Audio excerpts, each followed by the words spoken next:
and welcome to Laugh Your Way to a Better Marriage. I'm so glad you're here. This is the marriage seminar for people who hate marriage seminars.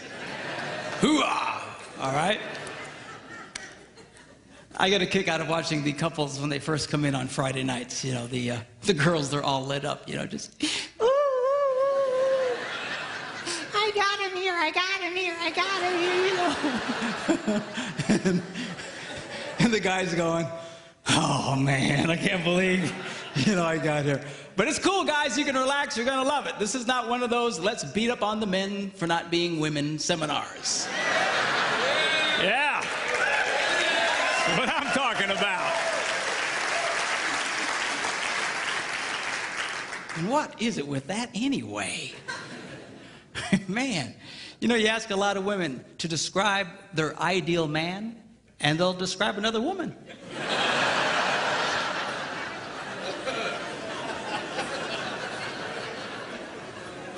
What's up with that? You know? So we're not going to do that. We are going to just go with this thing in a normal, healthy way. We're men. Men are men. We're not sick. We're not perverted. We're not twisted. You know, we're not broken. We're men. All right? And God, yeah, hoo-ah.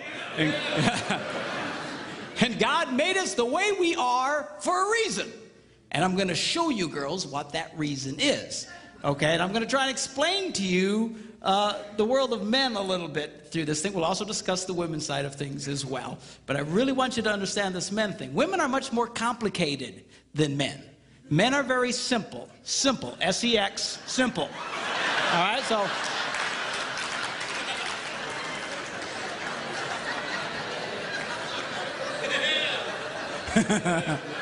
That's what I'm talking about, okay?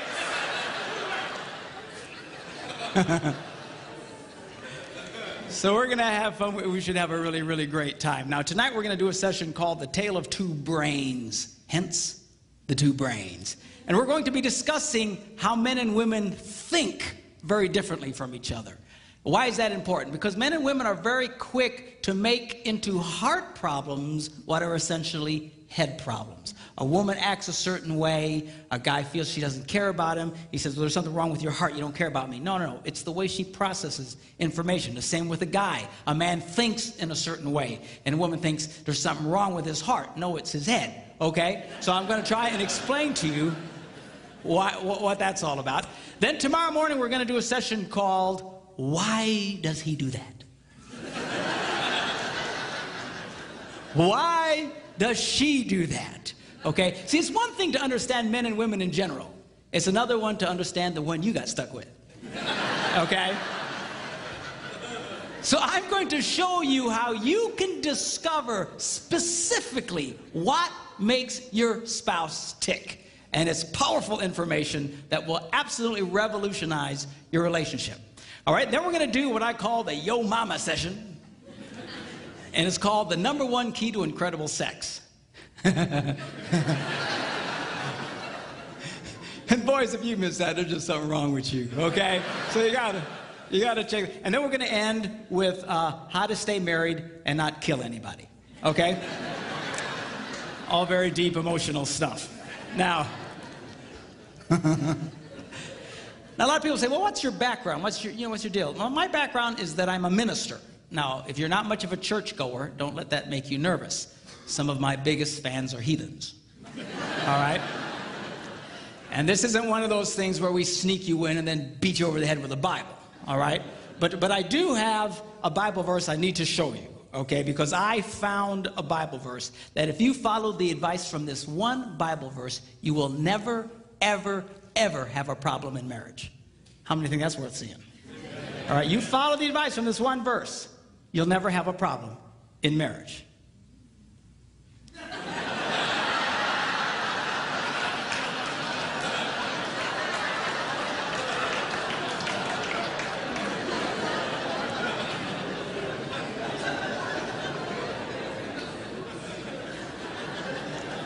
It says it's good for a man not to marry. All right?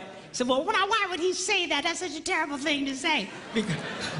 Because he goes on to explain, he who marries will have trouble in this life.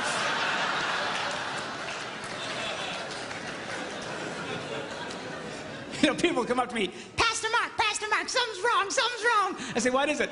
We got trouble in our marriage. I go, no, that's about right. Hey, there ain't nothing wrong. That's pretty normal. Now, you don't hear these verses read at weddings very often. Kind of downplay that. You know. You don't see those on Hallmark cards. You don't see them on cakes with pretty calligraphy. He who marries will have trouble, but it's too late for you. You know,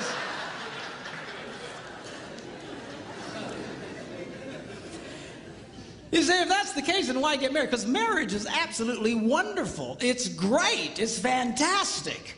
But it's not that it's without trouble. All right?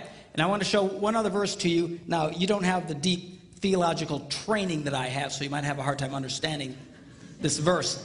But I'll try and explain it to you. This is found in Proverbs. And it goes like this. Where no oxen are, the manger is clean.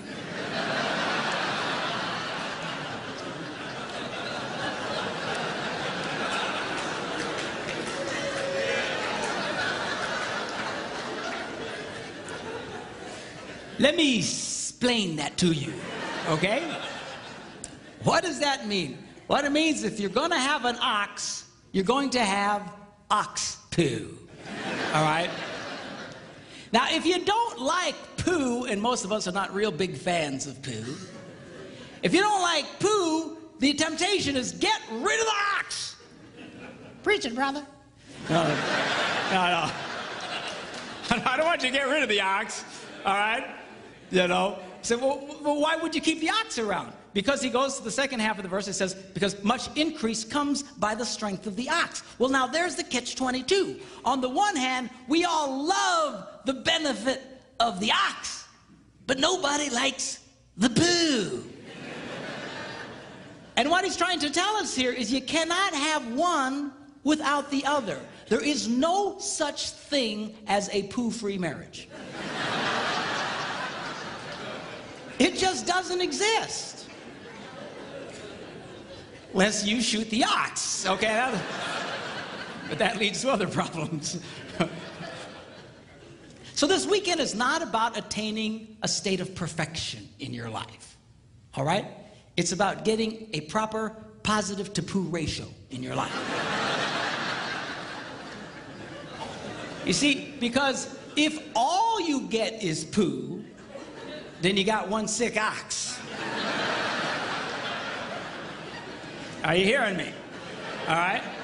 So, but there's no such thing as a poo-free marriage. For those of you having a hard time grasping this, I have a mathematical version of it. It goes, ox equals poo over positive. Some say positive over poo. But anyway, it's the ratio that we want to get going here, okay? Now, marriage is a wonderful institution. Statistically speaking, we know that married people are healthier than single people. They are actually happier than single people, assuming you're doing this right. Or you can be profoundly unhappy. They actually make more money than single people, and I'll mention a little bit later why that's true. Okay?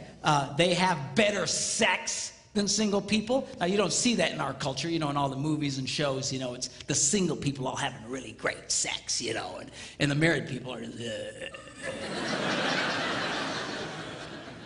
You know, someone will say, well, how's your sex life?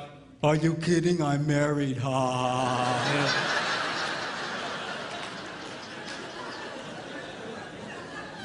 And it's not true, it's a bunch of baloney. Okay? Married people have great sex compared to single people. Single people don't even know what they're doing, for crying out loud. Okay? And statistically speaking, married people live longer than single people. This is particularly true for men. Statistically speaking, one of the most dangerous things a man can do in America today is remain single. It is the equivalent of smoking 2.5 packs of cigarettes a day. It's true. They found that if you take someone who has 2.5 packs of cigarettes a day and the health problems and the shortness of life and all the difficulties, and a single guy is pretty much the same. I guess the worst would be a single guy who smokes 2.5 packs of cigarettes a day. All right? But marriage is wonderful. It's great. It rocks. I love it, okay? If you do it right. Now, the problem here is so many people don't do it right. And it's not that they don't know, not that they don't want to do it, right? They don't know what to do. We live in a culture today that seems for somehow in the relationship area to be completely clueless. We seriously don't know what to do. Now, this weekend, what I want to do is show you specific things you can do that will absolutely energize and transform your marriage life. How many think that's worth hearing? Yeah, okay? So,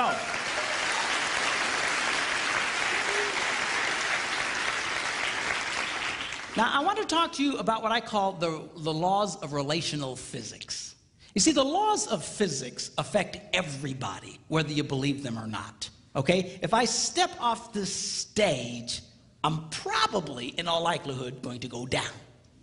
If I start floating around, you might want to freak out and run. But why? Because the laws of physics affect. Well, I don't believe that.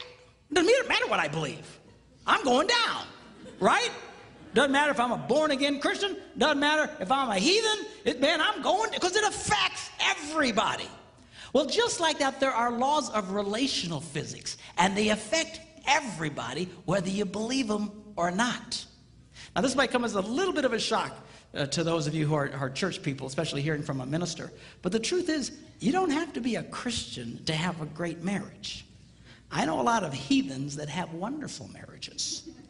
I know a lot of born-again Christians who have horrible marriages. Why is that? They're breaking all the rules. And they assume somehow that the rules don't apply to them, but they do.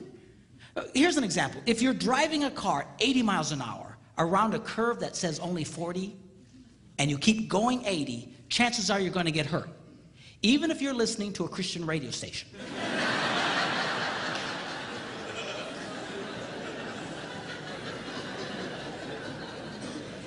Even if you have a statue of Jesus on the, he might be going, but why is that? Because the laws of physics still affect you, but for some miracle, you're going to get hurt. Same true with relational physics. And I want to explain that to you, and we'll take a look at that. Now, this weekend, I'm going to be speaking to you in basic stereotypes. In other words, women generally tend to be a certain way. Men generally tend to be a certain way. But they're not all that way. I get it. Okay? Some of the people that just have a cow. Well, I don't know. That's true for all men. I'm admitting it's not, all right? Just generally speaking, we don't have time to get into all the shades of gray. But generally speaking, men are a certain way, women are a certain way. If I start describing something that's not you, don't have a cow, just interpolate for your relationships. In Debbie's and I relationship, there are areas where we're completely opposite of a typical man and a woman. I remember when I was first studying this stuff, I thought, oh man, I'm a woman.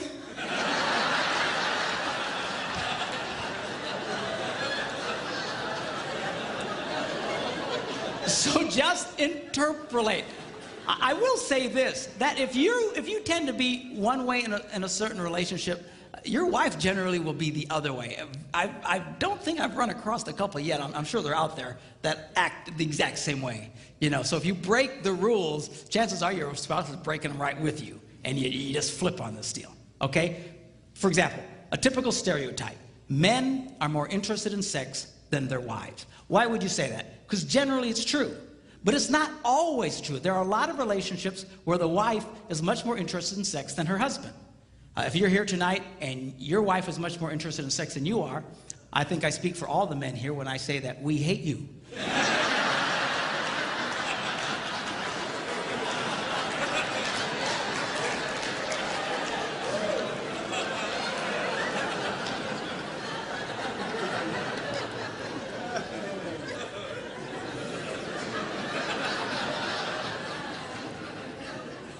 Please don't tell us who you are. We will hurt you, all right? So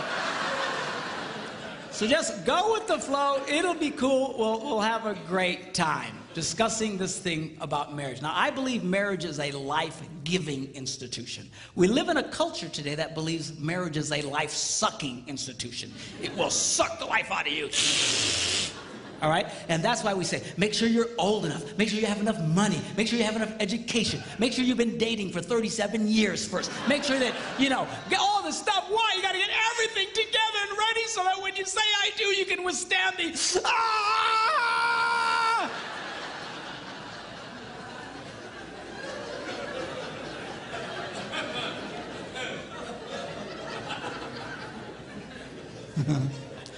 But it's not that way. It'll give you life if you'll do it right. If you do this right, marriage can be the closest thing to heaven on earth. If you do it wrong, well, you fill in the blanks. Okay? So now, we're going to start discussing men's brains, women's brains, and how they're very different from each other. Now, I want to start with men's brains. All right? Now, men's brains are very unique. Men's brains are made up of little boxes. And we have a box for everything.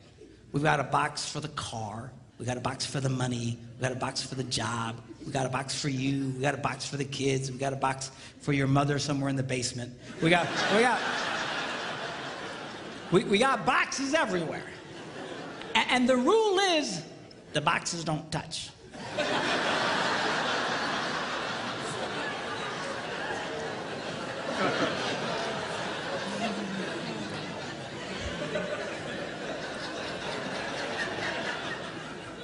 When a man discusses a particular subject, we go to that particular box, we pull that box out, we open the box, we discuss only what is in that box. All right?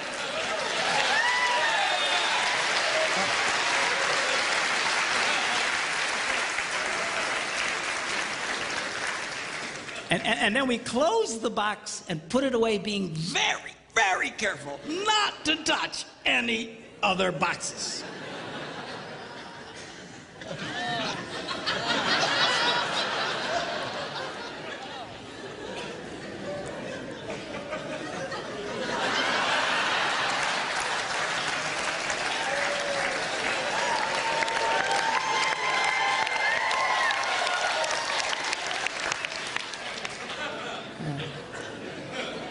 Sorry, my Catholic upbringing got in there for a minute, but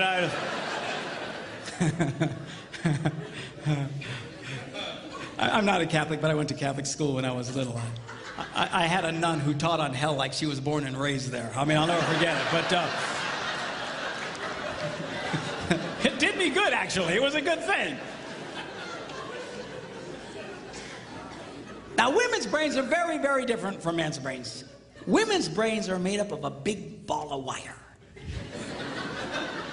And everything is connected to everything. The money's connected to the car, and the car's connected to your job, and your kids are connected to your mother, and everything's connected to everything. And it's like...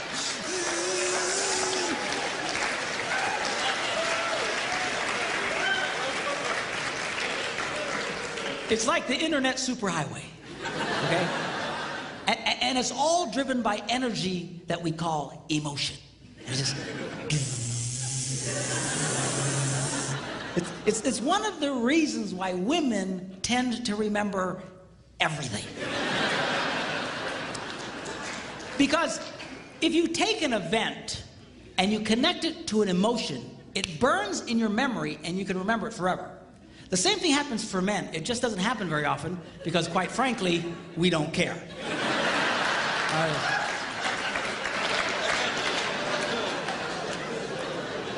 Women tend to care about everything.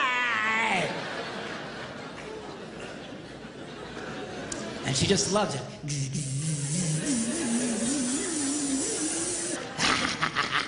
Okay?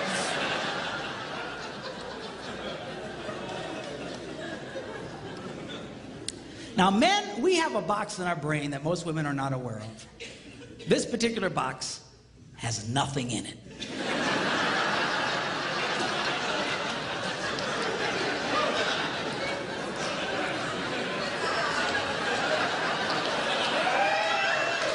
It's true. It's true.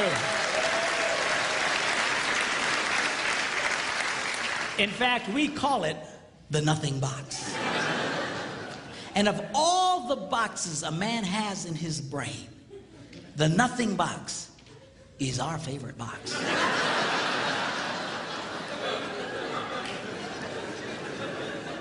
If a man has a chance, he'll go to his nothing box every time. That's why a man can do something seemingly completely brain dead for hours on end. You know, like fishing.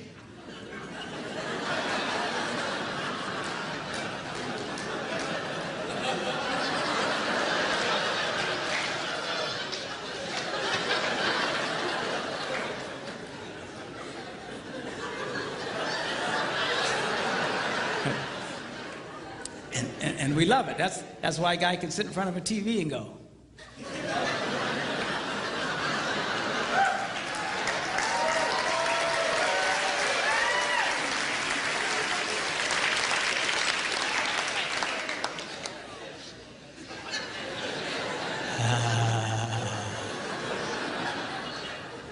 It glows. Of course, this drives our wives nuts because they'll come up and say, "Stop that! You can't possibly be watching anything!"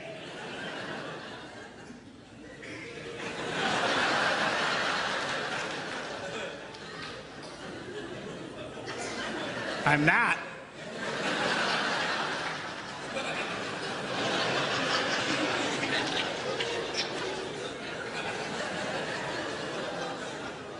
Go away.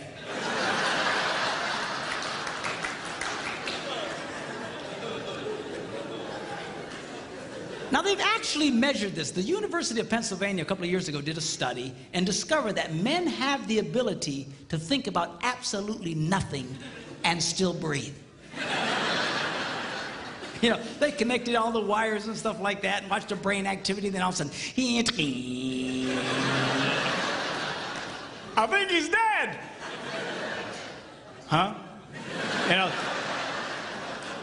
women can't do it. They can't do it. Their minds never stop. And they don't understand the nothing box. And it drives them crazy. Because nothing drives a woman more crazy or makes her feel more irritated than to witness a man doing nothing.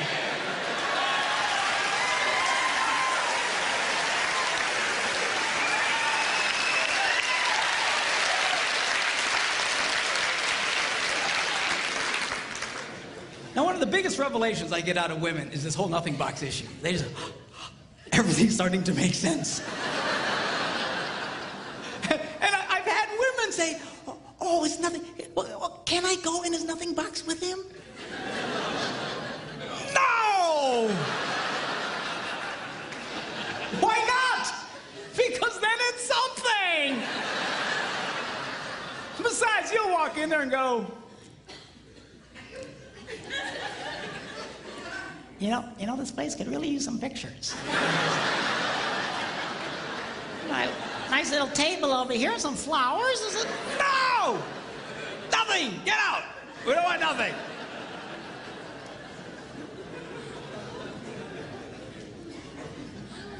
Now, this handles the way men and women handle stress. Okay? When a man is stressed out, all he wants to do is run to his nothing box. This is how we unwind.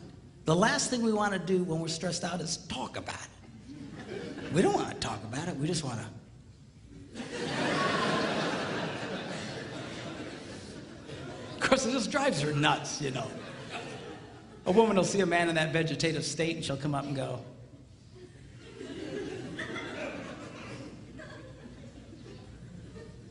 "What you thinking about?"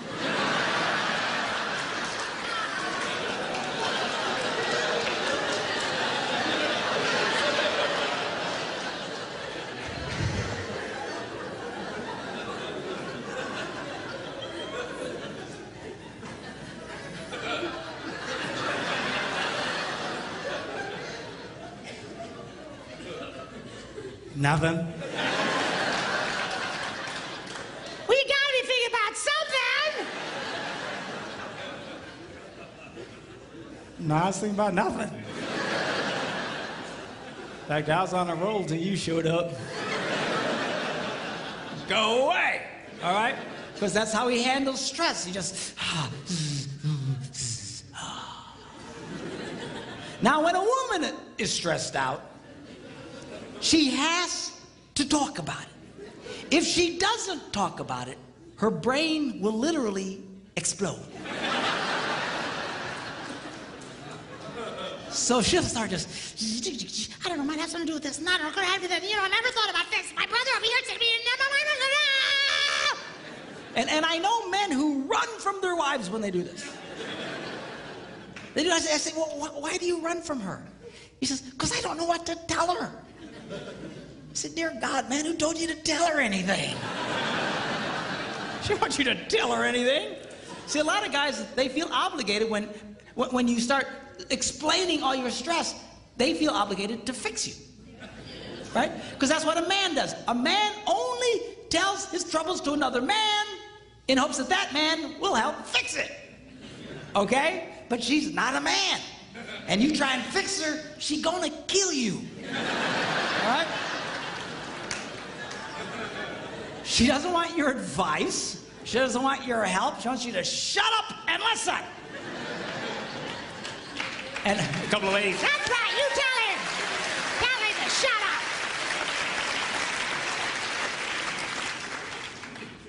up. They like that. Now, I had one guy tell me, he said, man, if she just tell me how she feels. I said, she doesn't know yet. This is what he means. That's how she figures out how she feels, by connecting this wire to that wire, this wire, and so. Now, because they love each other, they offer to each other their answer, their solution. A man senses his wife is stressed out. He loves the girl. He offers to the girl his best and finest solution. Or just quit talking about it.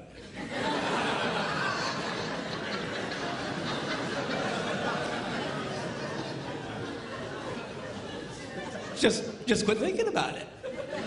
Yeah.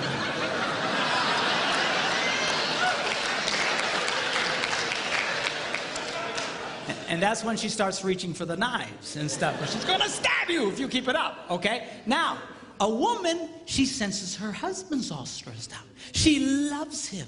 Therefore, she offers to him her best and finest solution. Talk to me. Why won't you talk to me?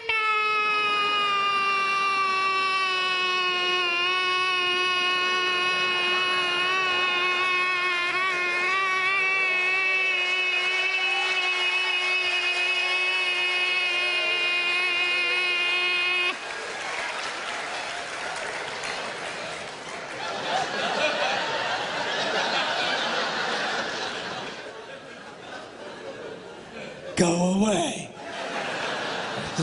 He doesn't want to talk to you. Leave him alone. He will not die. He's not a woman.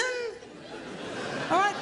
I know you've got to talk it through or you're going to be twisted inside. He's not like that. Leave the boy alone. You tell he's stressed out, just let him go to his nothing box. Just stay away. Stay away. Okay? And it's hard for us to understand that because we think so differently from each other. Now, not only does this affect the way that we respond in stress and stuff, the way our brains are wired also affects the way that we use words. Okay? Men tend to use less words than women. That's because the women have all the wires they're trying to connect, and they've got to explain each and every connection.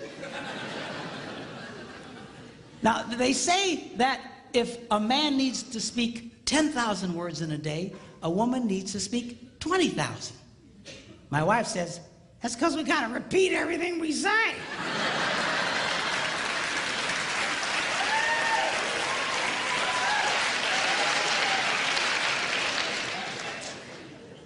To which I responded, huh? Where is my darling redhead? Is she around? Come up. I want you to meet my wife, Debbie. Come on up here and just...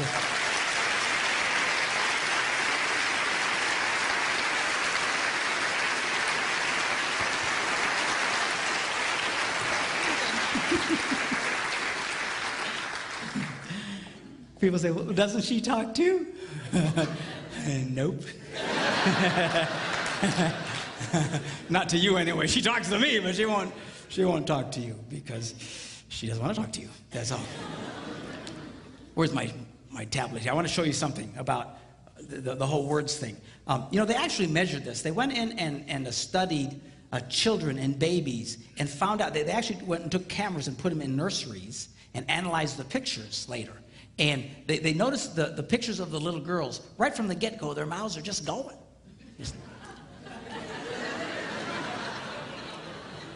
It's true. It's true. And then they analyzed the pictures of little boys, and they're just...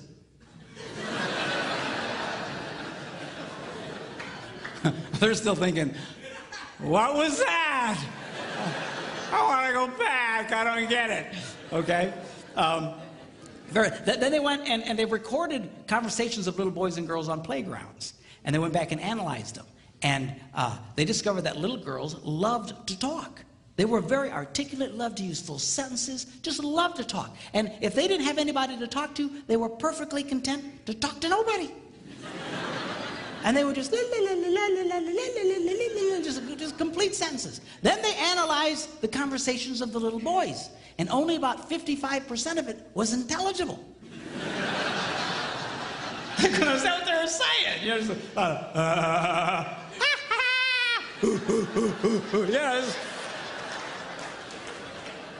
just, that's conversation to a man. Okay? Now, not only do we use different amounts of words, words can mean different things to men and women. For example,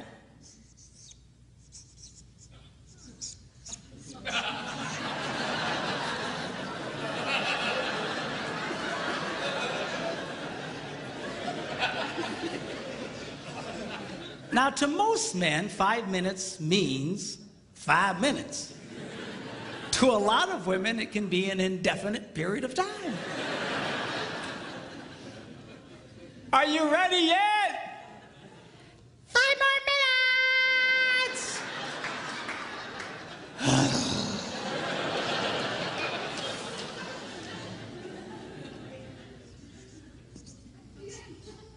As we discussed, men understand nothing. Women don't understand the significance of nothing. If a woman says nothing, look out, it's something.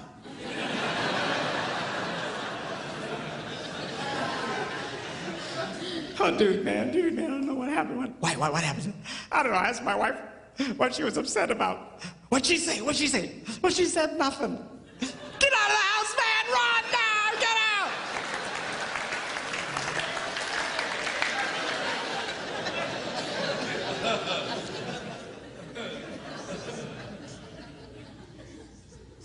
Now, this is not a word, it's a vocalization. It's a sigh.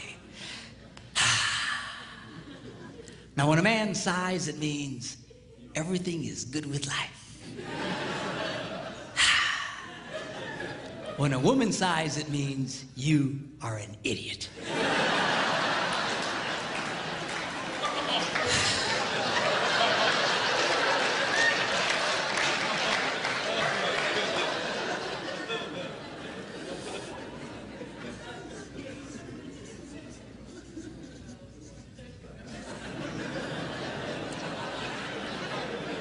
Now, when a man says, go ahead, he's being polite. When a woman says, go ahead, she's giving you the opportunity to explain whatever stupid thing it was you just did. But you need to be very careful in the explanation because it's very likely to be followed by a sigh.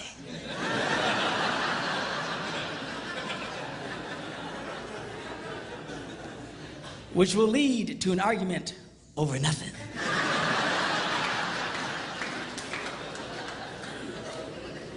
And then you ain't gonna have sex again for at least 5 minutes.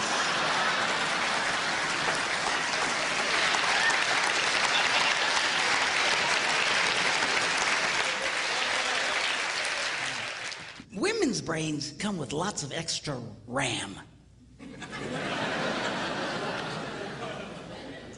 So they can remember the details of everything.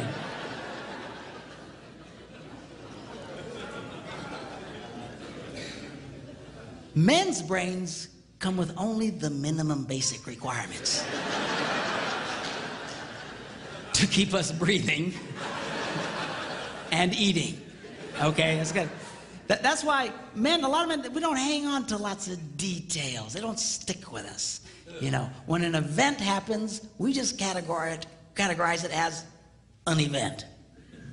All right. Whereas women, it's not just the event, it's all the details connected with an event. You'll run into this when a friend of your family or something will call and you know, she just had a baby. And then you tell your wife, oh, so-and-so's called, they had the baby. And she'll say, well, what was it? And he says, well, it was a baby. Well, what kind of baby? I don't know, it's a baby. What difference does it make? Well, how long was it? Well, I don't know. You know, how long, how tall, how many, you know, how much did it weigh? I don't know, under 20 pounds. What, you know, just... But there's detail. You know, a woman will come up to a guy and say, how was your day? And then we go to the RAM, and all it's there is that it was a day. And we say, it was fine. And she'll say, well, what happened? And we go to the RAM, and there's nothing there. And we panic. And we go, nothing. But women, they've got all this, you know, that's why when a guy retells a story, it's usually pretty much just a bottom line kind of thing. What happened? This happened, that happened, we're done. When a lot of women share what happened, they relive the event in excruciatingly painful detail. I mean, you are there. Yeah. And it can drive, you know, couples can really fight over this. My wife and I still fight over this one. You know, this just drives us crazy. You know, she just, you know, sweetheart, when your husband asks the question, what did the plumber say? He really doesn't want to know what he said. Well, I said, how you doing? He said, it's fine. I said, it was a pretty nice day we're having. He said, yeah. I said, got any kids? No, what did he say? Bottom line, you know. Details. Men's brains, women's brains. It also affects not only the words we use and stuff, but also it affects how we listen. You go, yeah. Women listen. But we listen too, we're just different. A lot of women say, you know, men's problems, they got selective listening. You know what that is, right? That's when the wife will say something like, honey, go to the store, lay down the mulch, wash and wax the car, get the kids at school, rent some videos, and finish the rest of the dishes. And then he runs that through his selective filter.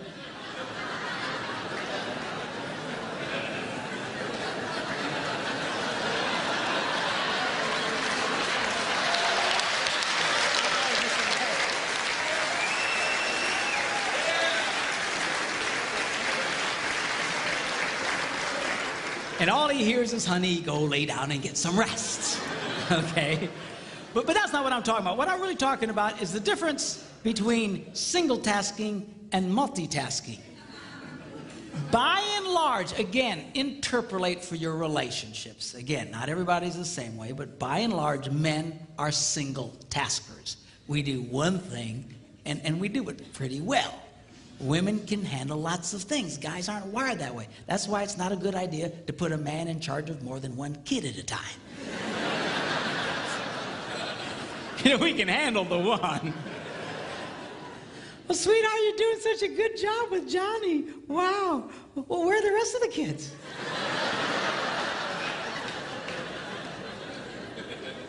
We got other kids?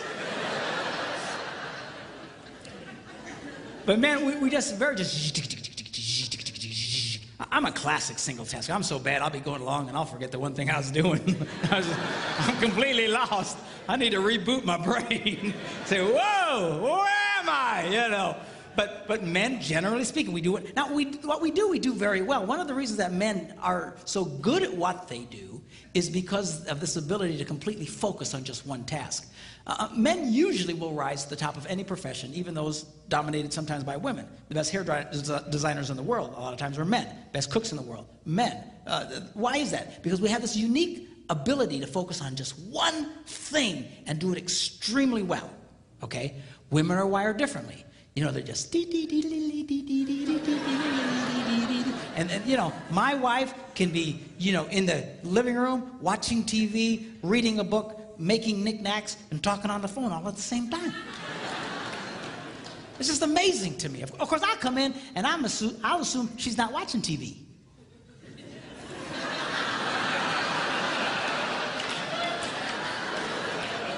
Hey! What? I was watching that. How can you be watching that? You're making knickknacks and such. Put it back! You know. We're just. Now this affects the way that we listen, because when a man is doing something, he generally cannot hear anything. It's just true. Women are not like that. Women can be doing lots of things and holding 3 different conversations. Just, now, you know, she'll walk into a room and she'll see her husband reading the newspaper, and she assumes, I multitask. Therefore, he must multitask. But he's running the newspaper reading program, and he can only run one program at a time. He's not hearing jack. And this makes women very angry. But you just need to come over and you got to close the newspaper reading program. You got to load the Listen to Me program. But you got to wait a minute. He needs to reboot.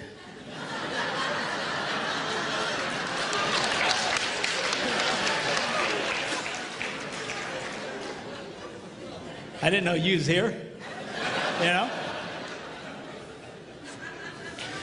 You laugh, but I'm serious, girls. If you see a man doing something, unless he's wired differently, do not be giving him vital information. Because this is a train wreck waiting to happen. You'll have this conversation again. When you swear he told you, and he swears you never told him. You know you told him, but in his brain, you never said jack to him.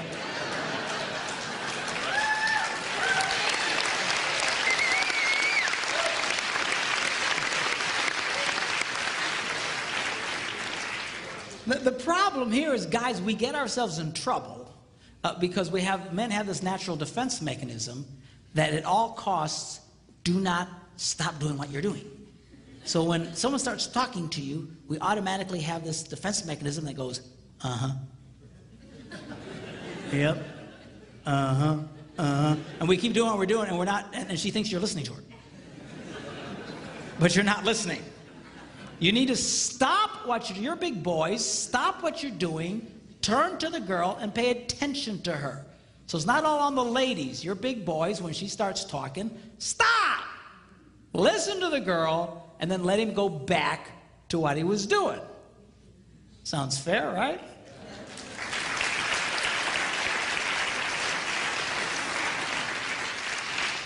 Well, I started doing this, and I thought, this is great. I'm doing a lot better. I'm watching the single tasking. Yeah, okay, what?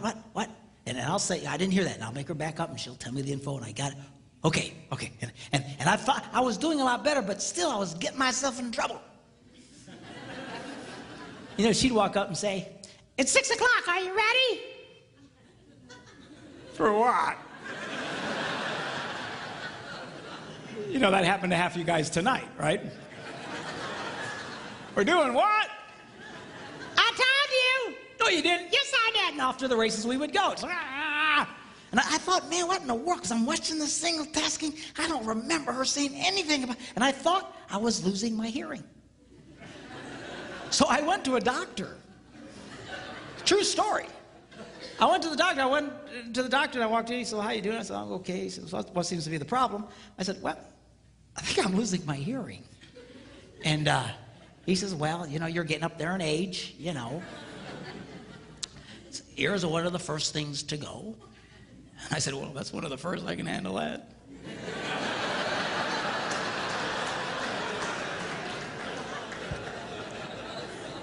We'll talk more about that tomorrow. But, so I said, well, go over to Nurse Cratchit. She'll test your ears, you know. And so I follow the lady, and you know, I walk into this room, and they got this cheap box on a table with some real chintzy headphones. And she says, all right, now, put on the headphones. When you hear the beep, raise your hand. If you don't hear the beep, don't raise your hand.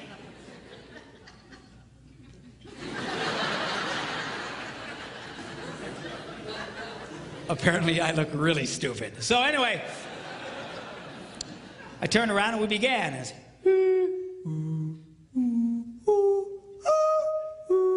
pretty soon she goes, really, you can hear all that? And I turned around and said, yeah, why? She's hitting the box. I don't know, piece of junk. What's the matter with this thing? So what's the problem? She said, according to this, you can hear what cats and dogs can hear. I don't know what to... She's hitting a box. She says, I'm going to send you to a specialist. You ever been to the specialist? You know, they got this Yo Mama soundproof room, you know, the thick door, you know. You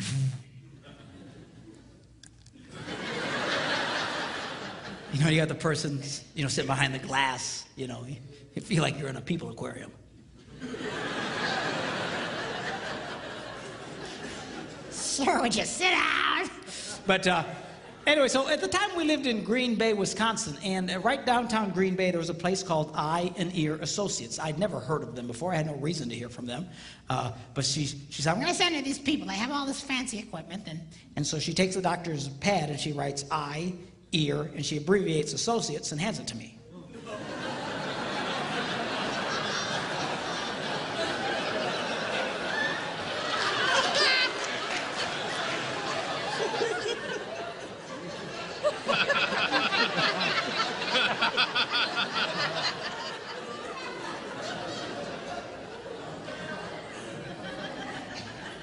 I said,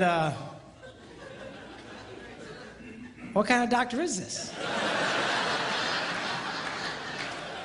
It's a true story. She says, what do you mean? I said, I heard of eye, ear, and throat.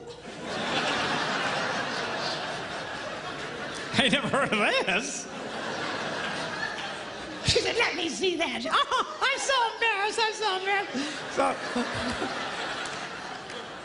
she wrote out Associates. I went, oh, okay. Thought I was going to be in for a very uncomfortable test there for a minute.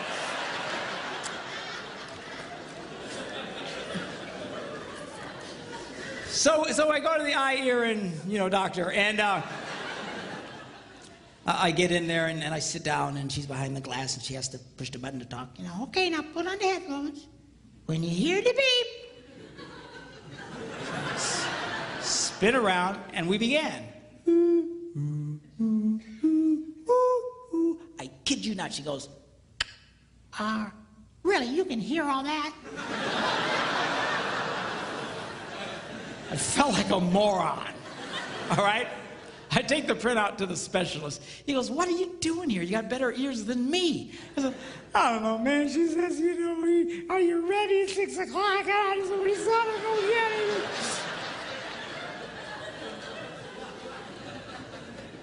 So I go home and I walk in the door and she says, well, what'd the doctor say? She doesn't sound like that, by the way.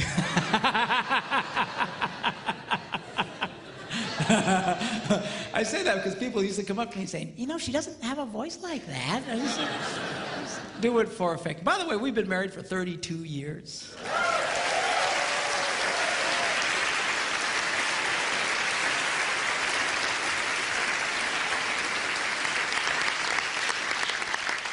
We have 2 grandsons. Very cool. beautiful boys. One's 10 months old, the other one's 8, and they are just such a delight. I love grandchildren because now it's payback. Give me. You want some more sugar? There you go. Okay. Bye. You know.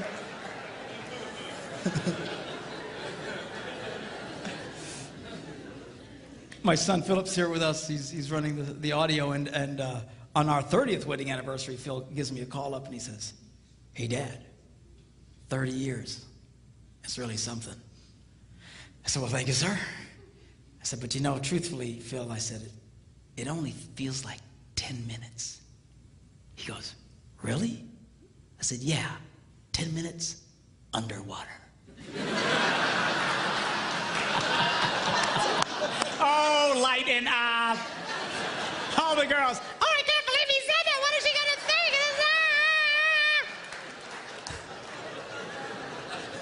It's just the joke box, all right? Just the joke.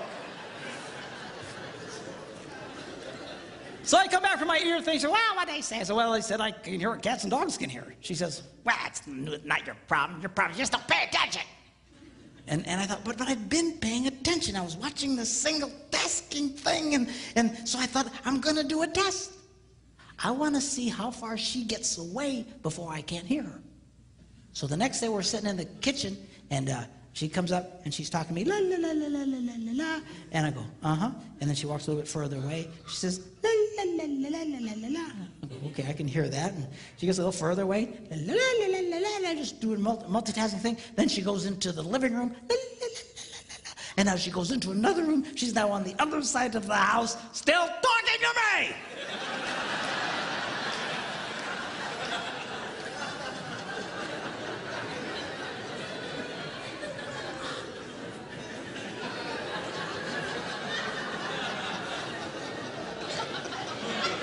I said, "Hey!" She yells back, "What?" I said, "I'm on the other side of the house." She goes, "You don't listen anyway."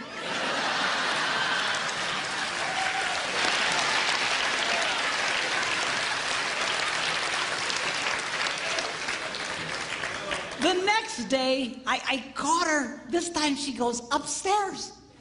She's on another floor, still giving me vital information. That's when it started dawning on me. Wait a minute. We might single task, but these women so multitask, they just keep doing what they're doing, and whether or not you're in the same area code is irrelevant. There's irrelevant. That's the word. I had a guy the other day says, "You know, my wife's like that. She'll be talking to me. She's by the dryer, and she'll be telling me something important. La la la la la. Then she'll stick her head in the dryer, reach for something. La la la la la la. And boy, you better do that, or you're gonna be in big trouble."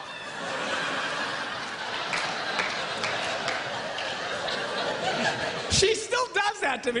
We'll be like a real busy highway, just all kinds of noise, and she'll be talking. "You know something that's really important? So you better be careful about it." What? I didn't hear what you said. Laws of physics, girls, it applies to you. It would help if your husband was in the same area code. Okay. Now, I first shared this story at a men's conference that I was speaking at, and I thought it was just a funny story that had happened to me. But as I'm sharing it, all these men's heads are going. I had one guy come up to me afterwards. He says, "You know, Pastor, I'll be in the bathroom. The door is closed.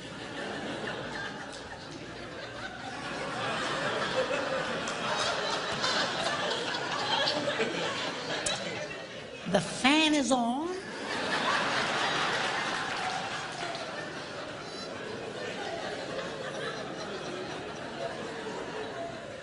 There's tile everywhere, so sound just bounces around in there. I'm standing there. All I can hear is the sound of rushing water.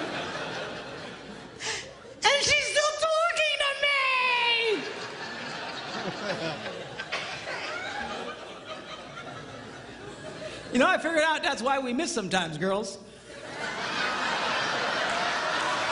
What? What?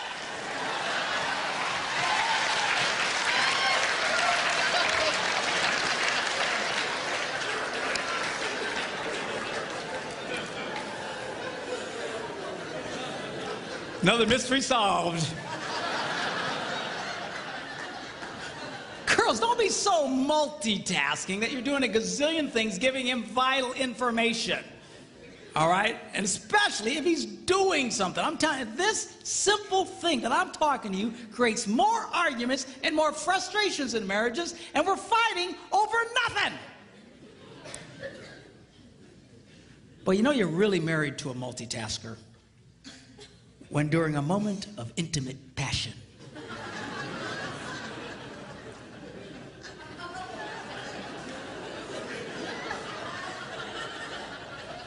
she suddenly blurts out, "Oh, by the way, the plumber says the toilets are broken."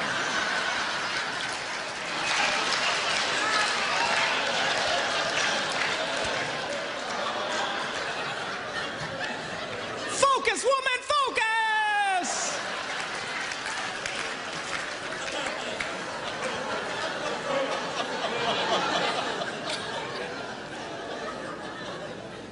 But man, she can make love to you and plan next week's dinners and, just, think about the toilets. Oh, it's all the same to her. I need my tablet back up here. I want to show you something. In no other area, men's brains and women's brains, do men and women think more differently than in this area of sex. And we'll get into it in a lot more detail tomorrow. But I want to show you something here that I think will be of great interest to you. Give my lovely assistant a hand.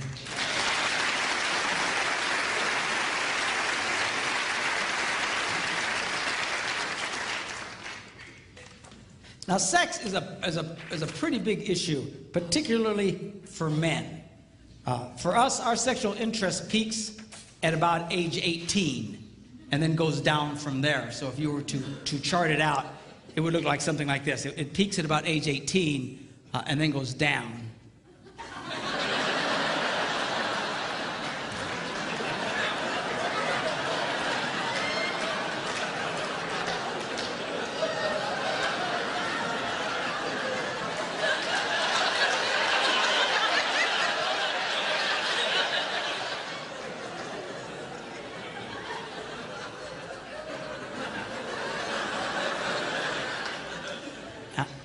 And then you're dead.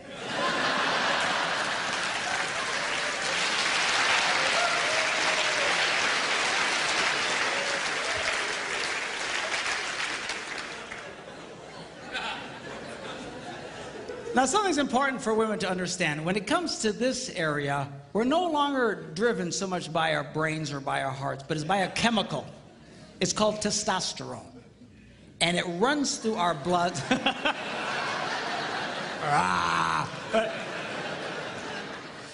It runs through our blood, and it drives us crazy. You just...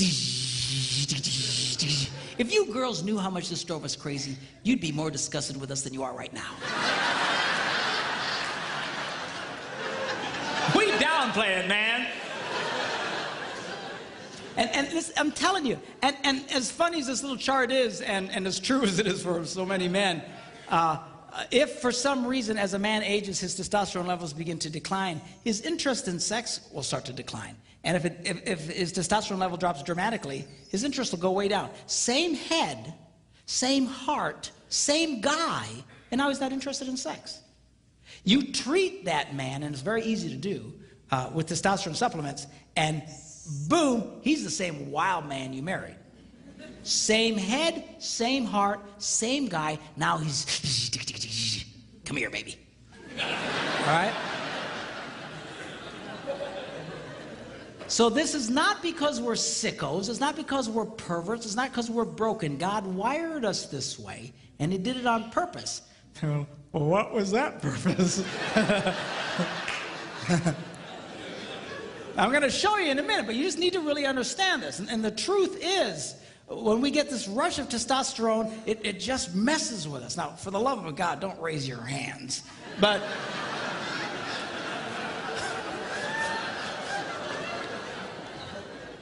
most men will admit that we usually receive a testosterone rush, usually very early in the morning, and for no reason at all. Dun dun dun dun dun dun dun dun dun dun dun dun dun dun. 10 hot.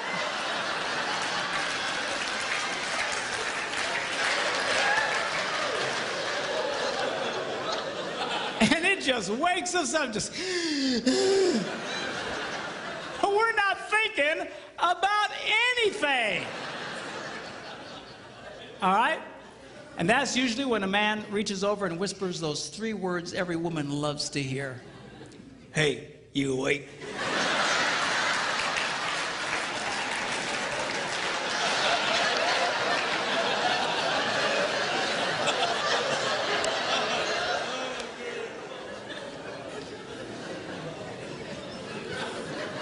We'll be talking more about that tomorrow, okay? All right, so why does God wire men this way? Okay, now to explain this, I need to do an anatomy lesson. Okay, y'all okay? Hang on, Margaret, he's gonna draw pictures. It'll be okay. We'll keep it clean, okay? Now, we'll call this the girl's heart. And in the interest of keeping everything at least PG-13, we will refer to this as the place of happiness.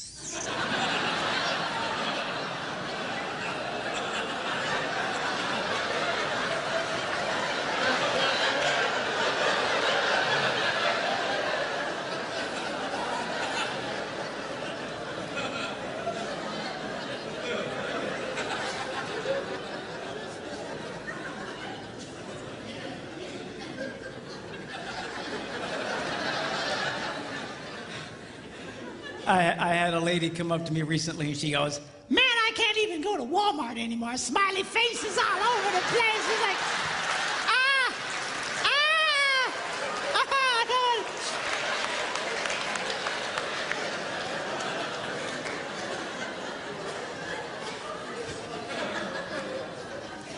Now, at some fundamental level, this is every man's basic interest in a woman.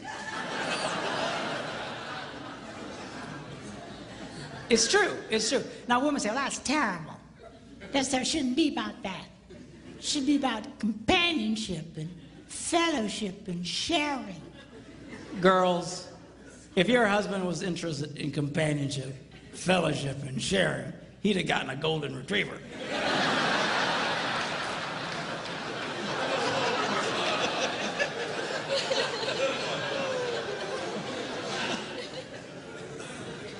He's interested in this, and he's supposed to be. That's the way God wired men. But what men fail to understand is the key to this is this. And if a man successfully touches this, she gives him the green light, and now he can touch this.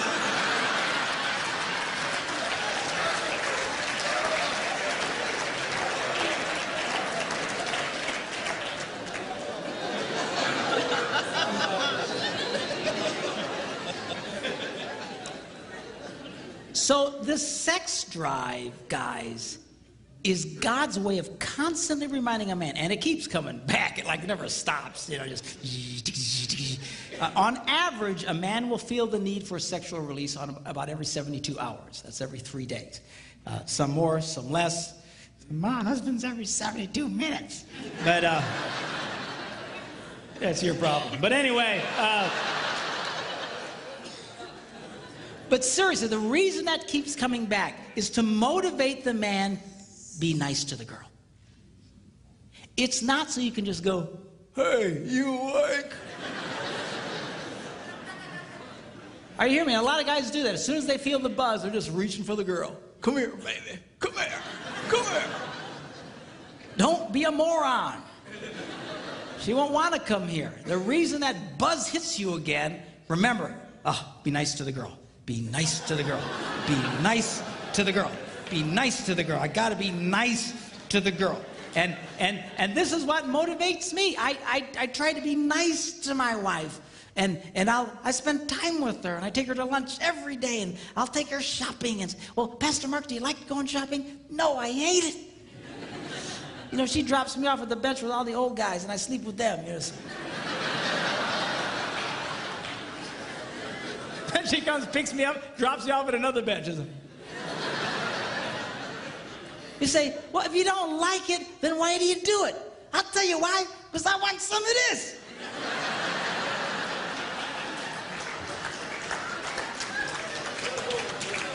I'm no idiot. You got to be nice to the girl. You got to pay attention to the girl. And really, single women, I don't know, you know, how many single women are watching this, but inevitably, there's single women here, and that's great, and a lot will be watching this. But, you know, when a woman gives a man this before marriage, she is a nitwit of astronomical proportions. You would never build a house and pay the contractor in advance. Are you hearing me? If you're going to build a $250,000 house, and which here in Phoenix will get you a one bedroom with nothing.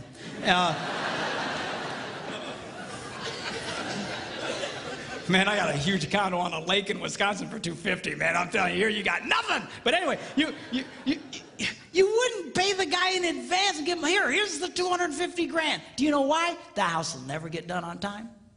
He'll never do what he's promised to do. Why? Because it's just the nature of human beings. You pay them as they hit certain marks. Certain things get accomplished, you finish it, you give them some more, and then you wait till everything's right, and then you close. Why? Because that's the way people are wired. If you were just to give it to them, you would be a nitwit, a moron. That's what women are doing today. They're coughing this up front, which is every man's basic fundamental interest in a woman. You've already given him everything he wants.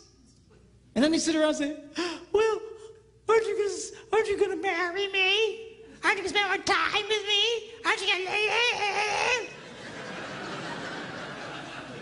No, he's not. Why won't? Because you're an idiot. That's why. Don't do that.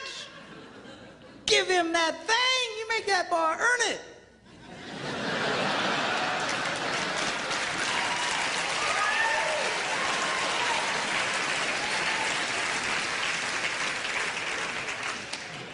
If there ain't no ring, you ain't getting the thing, is what you need to tell him. No, seriously, girl, I don't know what. There's something that really happened in the female culture. I think it's because of the women's lib thing, and they think, well, now we can go out and we can be as sexual as men and stuff like that. But they are fighting against their own interests. There are millions of women in America today that are so frustrated they can never get this. They can never get this. You know why? Because they're dumb. I'm serious. I don't mean it in a mean way, but they're doing a dumb thing, like just coughing this up to every guy that comes along, thinking this. It doesn't work that way. It doesn't work that way. Now, every woman's basic interest in a man is this. What a lot of women fail to recognize is the key to this is this.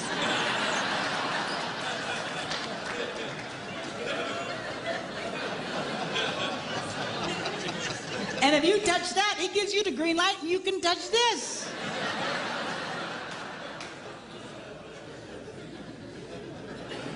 So, but I thought you said women weren't supposed to do that. Outside of marriage, inside of marriage, you got to work it this way. Outside of marriage, you defeat yourself. But inside of marriage, you have to realize this is a very important deal.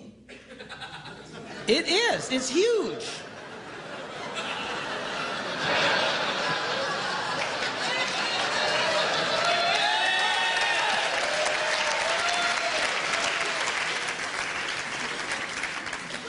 A lot of women treat this like like a side issue. It is not a side issue in marriage. It is the central issue. It truly is. And I'm going to really explain this in greater detail tomorrow. You get this right, things will flow a lot better in your life. You try and discard this, oh, it shouldn't be about that. He shouldn't be interested in sex. He's just a pig. You are fighting now against your own interest doing it that way. You've got to be smart about this, girls.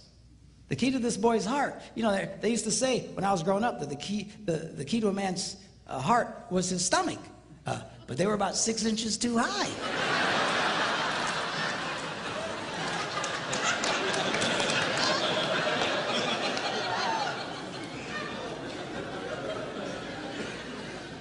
And this is important. I got to tell you, girls, if it weren't for this, we probably really wouldn't deal with y'all.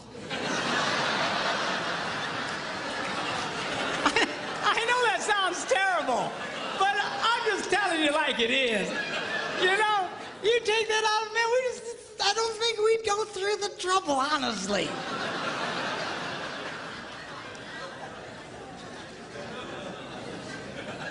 This is a game you got to let him know he can win with you. And we'll talk more about this in detail tomorrow. But the crazy thing about it, see, is the key to what you want, here's the door. And for the guys, for what you want, here's the door. And it is the perfect standoff. It is the ultimate standoff. People say, what was God thinking? People say it to me all the time. What was God? This is exactly what God was thinking. The key to you getting what you want is to give your spouse what they want. Now, it's not easy. And sometimes you'll mess up, but you got to constantly work for this. You can't all of a sudden disregard this. Some guys, they never pay attention to the girl. They're never nice to the girl. And wonder how come they never get any sex. Oh, I never get any sex. How come? Because you're an idiot. I mean, for crying out loud, be nice to the girl. You've got to touch her heart. That's your key. But a lot of guys say, well, I told you I loved you once. If anything changes, I'll let you know.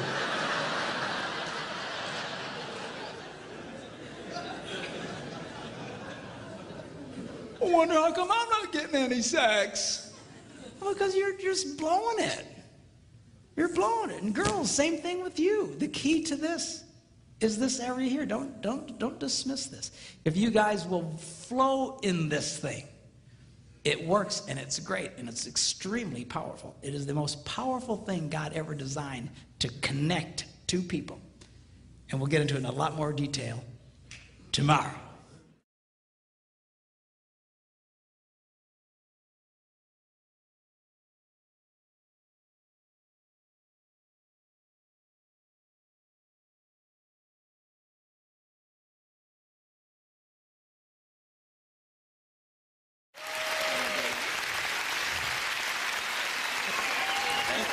Thank you.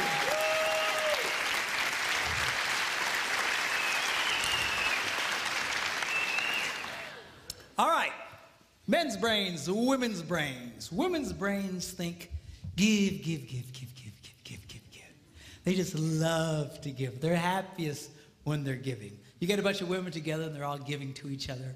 Oh, I love your hair. I love your shoes. I love your outfit. Oh, they just love it. Now, men's brains are a little different. Men's brains think, take. And you get a bunch of men together, and we insult each other. We do. You're fat. You're ugly. You smell. Thanks, man. That's... So if women love to give, and men love to take, which way do you suppose the give and take goes in most relationships? That way. Women think the answer is to give more. If they give more, it will inspire him to give back. Ain't gonna happen. All right? You've got to learn, girls, that if you're going to be truly happy, you're going to have to learn how to take in your relationship. And women are fundamentally very uncomfortable in taking in their relationships. They just love to give. But you'll give yourselves to death. A lot of you just burn yourselves out. It's not unusual to have a woman and her husband come into my office and, she's been married, they've been married for 25 years, and she says, I've given it that bad. I have nothing left to give. You ever hear a woman say that? I have nothing left to give. They're burnt because they've just given so much. Then you look at the husband and he goes, I thought we had a good marriage. Because it's been great for him. She's given, he's taken, this rocks. All right? So now, girls, I'm going to show you how you can take advantage and change that flow in your relationships. I'm going to show you how you can get a man to do what you want him to do.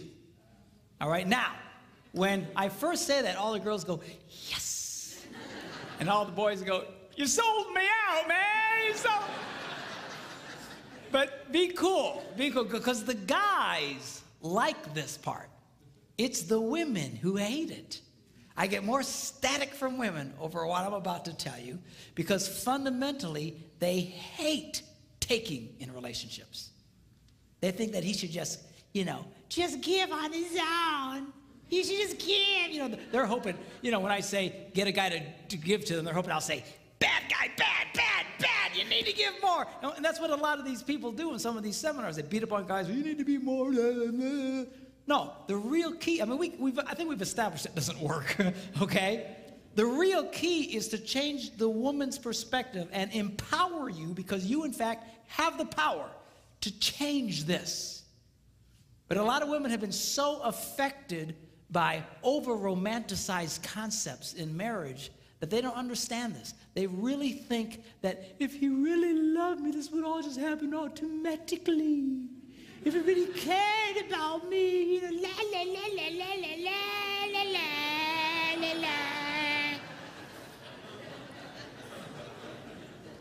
A lot of women really struggle with this concept because they tend to live in this false romantic fantasy land.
Girls, you can either sit around with your hearts broken all the time, or you can do something about it. And I'm going to show you what you can do. 4 simple steps, how you can change this dynamic of give and take in your relationships. Okay, y'all ready? Here we go. Number 1, how to get a man to do what you want him to do. Number 1, you need to ask him more than once.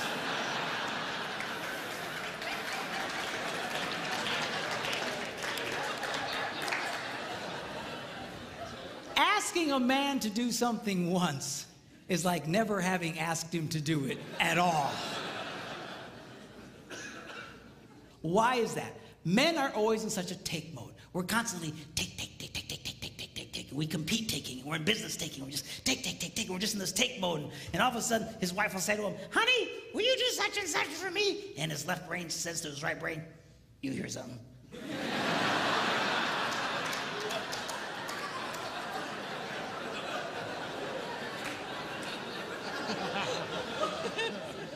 His right brain goes, nope.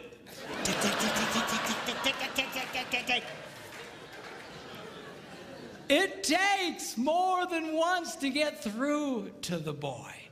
Now, a lot of women, they think that, that their husband, they're holding out on him. That we are sitting there intentionally not doing what he asked us to do, just because we're full of hate. But I promise you, when you asked it, it went in one ear, spun around his nothing box, and shot out the other one. And he doesn't remember jack about what you said. Now, when I was first studying this, I thought, this can't possibly be true. This has got to be inaccurate, because I'm married to a woman who has no problem asking me more than once. She said, honey, will you do such and such for me? I go, no. Come on, sweetheart, do this for me. No. Come on. She's got the thing, she pats my cheeks. You're such a good husband. Do this thing for me. Okay, then I do it. So when I was first reading this, that they were saying women only like to ask one time, I thought that can't possibly be true. And I remember I was in a church in Green Bay, Wisconsin at the time. I was one of several pastors at a large church there. And I before service started, I thought, I'm going to ask some ladies because this can't possibly be right. So I quick came up to a lady. I said, let me ask you a question. She said, yeah. I said, do you have a hard time getting your husband to do stuff for you? She goes, Pastor, you have no idea. She says, I asked that man to paint the ceiling. That was back in October. It's March. He doesn't do it. He walks in every day. I mean, she's just getting mad. Tell me about it, okay? And I said, okay. I get it. But let me ask you a question. Because remember, I want to prove what I just been reading wrong. I said, let me ask you a question. How many times did you ask him to do it? And she stared at me like a dog at a new dish.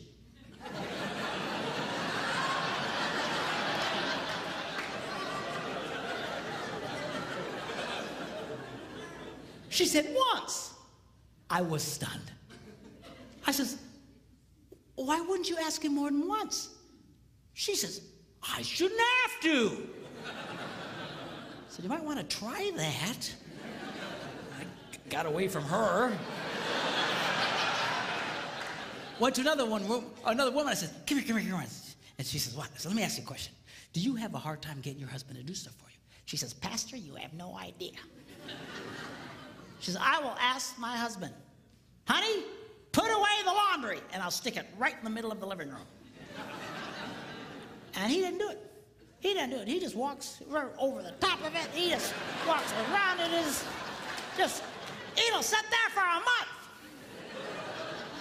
And she asked me with all seriousness, she said, Pastor, can't men see laundry?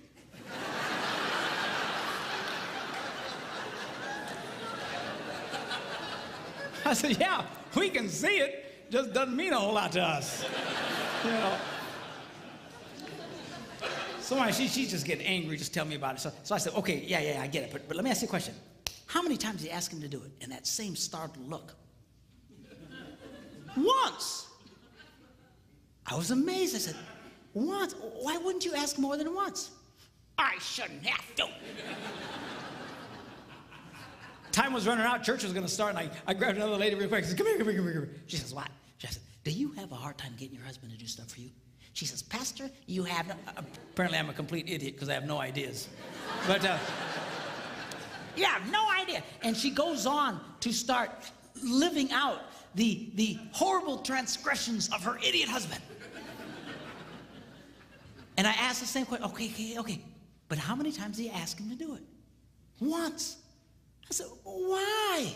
Why wouldn't you ask more than once? She said, I shouldn't have to. Ladies, are you listening to me?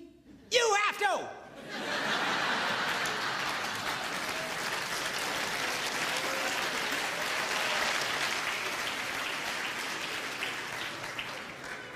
To just get mad and madder and having a cow over nothing. He doesn't even remember what you said. You're thinking about it. But then I learned something. The reason women find this so offensive is because really, they don't want to ask the first time. It's true, you little sinners.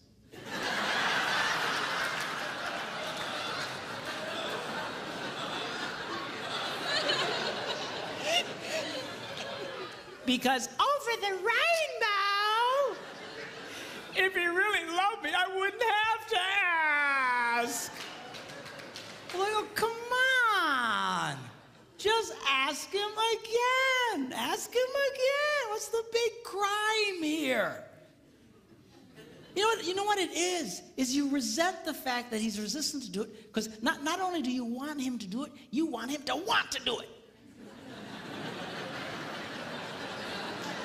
You do.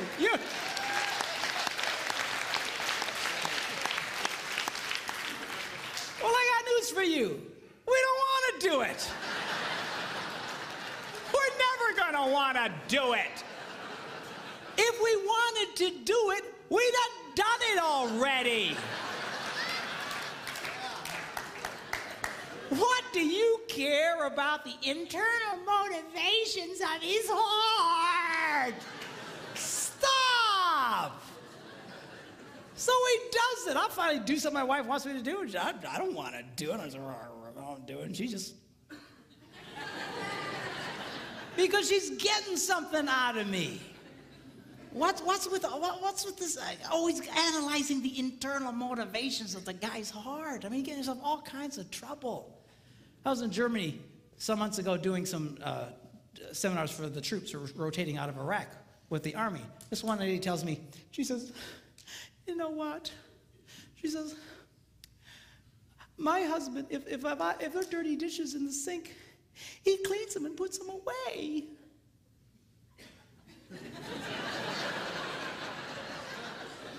I go, yes, and? She said, well, I asked him, why do you do that? And he said, because I hate dirty dishes. And she started crying. I said, lady, most women think they died and went to heaven if their husbands. Yeah, but I wanted him to say, well, I do it because I love you.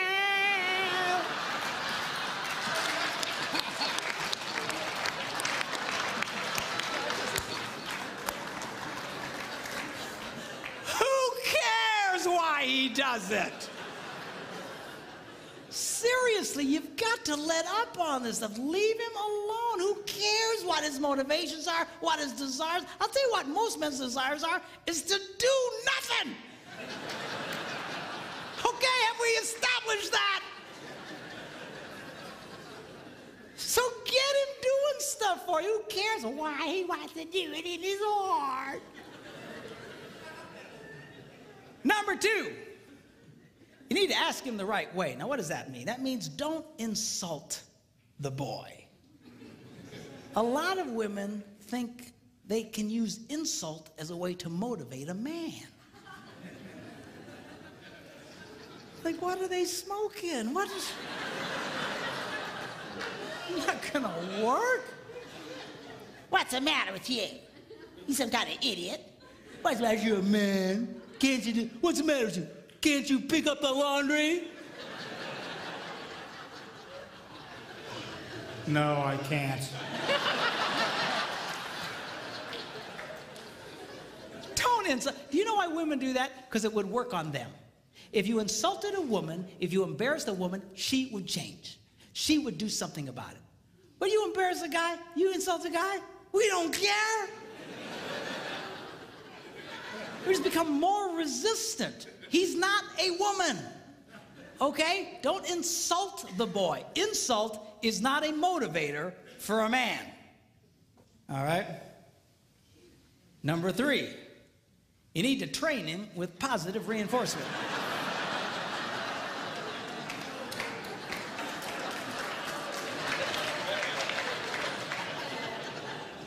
What does that mean? Well, training a man is kind of like training a chimpanzee. If the chimp does what you want, you give him a reward. If the chimp doesn't do what you want, you just don't give him the reward. You don't beat the snot out of the monkey. Because then you got a freaked out ape. Every time you come around, he'll just, he'll run away from you. So, well, how does a woman reward a man? Very simply, by appreciating the pathetic things he does. Because men love to be appreciated. And the problem here is that women only like to appreciate unexpected kindness. If it's unexpected, they light up. Oh, oh, oh. But if it's expected, it's like, ah. You know, seriously, I mean, that's, in the beginning of your relationship, that's how he got you to fall in love with you in the first place. See, because everything he did was, oh, God, seriously, man, that's how you got her to fall in love with you. She knows you're ugly.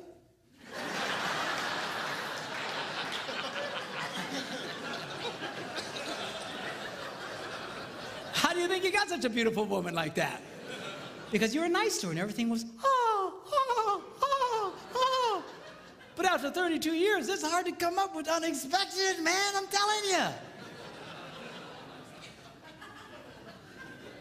But the more you appreciate the kindnesses that he does, the more he wants to do it. Men respond. Men, I'm telling you, they love to be appreciated.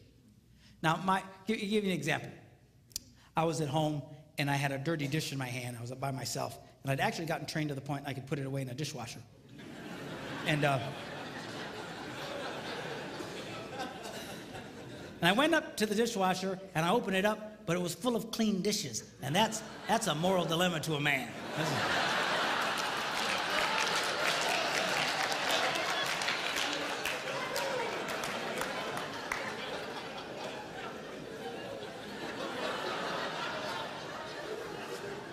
So it finally dawns on my little brain, empty the dishwasher. So without being asked, I empty the dishwasher and I put everything away. And then, of course, I stick around because I want to see what happens. Why? Because I love to be appreciated. So my wife comes home. She's la, la, la, la, la, la, la, la. She goes over to the dishwasher and goes, "Ha! You emptied the dishes." And she goes, "You're such a good husband." and I eat it up.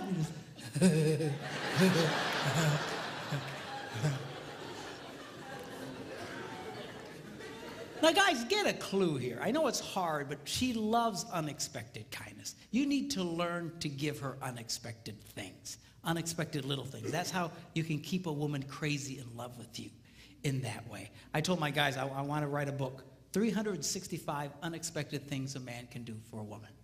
And I thought about it, and I went, 52 unexpected things. We're going to do that every day. You know, what was I thinking? You know.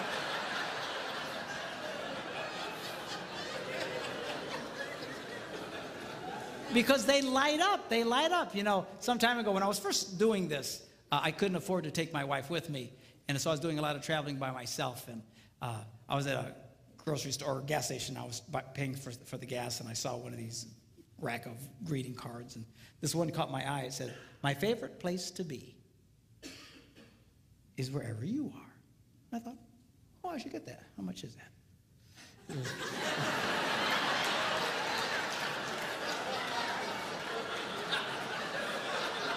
Do you hear these women? I mean, the minute I did, oh, you ruined it! You just ruined it! What was the motive of your heart? You know. I just wanted to see how much it was, that's all. There's something wrong with y'all. Anyway, so $1.50, I went, okay, $1.50, I can do that. So I paid $1.50, and I signed it, I took it home, and I put it in the kitchen. I want to stick around and see what happens. And she eventually comes in, and la, la, la, la, la, la, la, la, and all of a sudden she goes, ah, a card. And she opens it up, and it says, "My favorite place to be is wherever you are." I got to tell you, boys, it was the best 50 I ever spent in my life.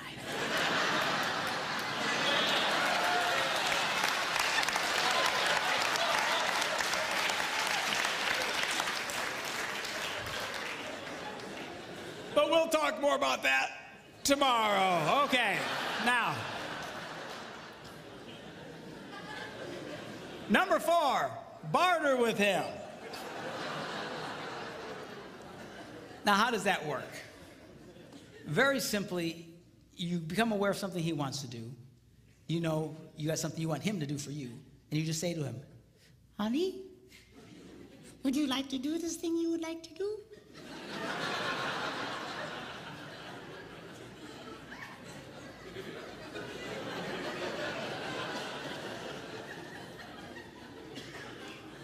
Yeah. "Well, do this for me, and you can do that." What's the catch? There's no catch. So now he's doing it. It's a trade out. It's just, you know, so guys like this thing because we know what the rules are. And men are used to bartering. You know, that's why we do what we do in life. That's why we go out and work. I got to promise you, if they didn't pay us, we probably wouldn't do it. You know, I don't care how much you like your job. If they didn't give you the cash, I don't think you'd do the job. It's all part of the bartering system. Men like that. Okay? Now, the strongest bartering tool a woman has, we'll talk about tomorrow.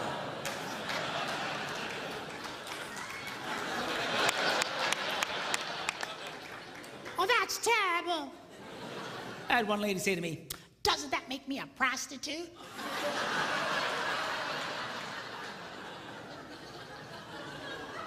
I said, he's your husband, for crying out loud. Women have no idea the power they held over us.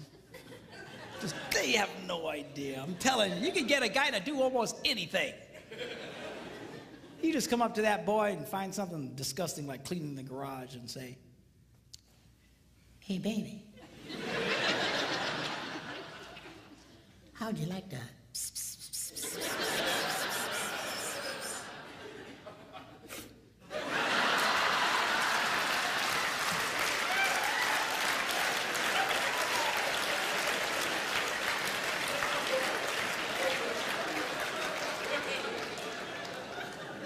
why, yes, I would. Well, I tell you what, you go clean the garage and then come and find me. Man, you got yourself a motivated boy.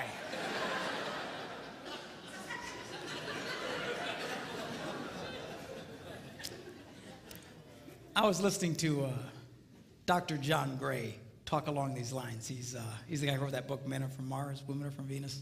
Really a brilliant guy. And he was telling the story of how his wife came up to him and said, John, take me to the opera. And he said, I don't go to the opera. Hate stupid opera. Dress up like a penguin and go out there. And right there, a lot of you girls would have just went,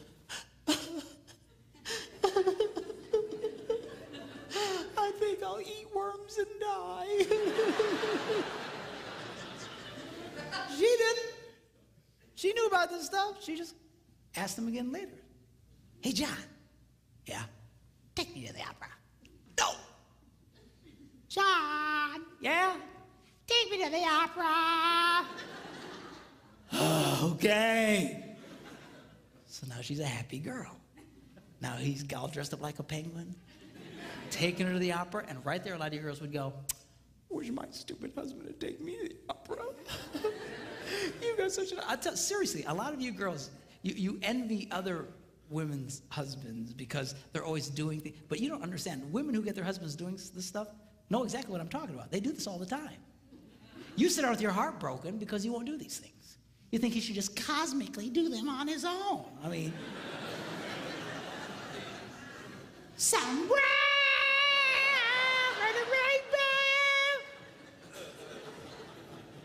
So he takes her to the opera, endures this mind-numbing experience. On the way home, she's holding his hand, just lit up. And he says, when we got home, I pulled into the garage. As soon as the garage door closed, she reached over and grabbed me and made love to me right in the car in the garage. I assume they weren't driving a subcompact.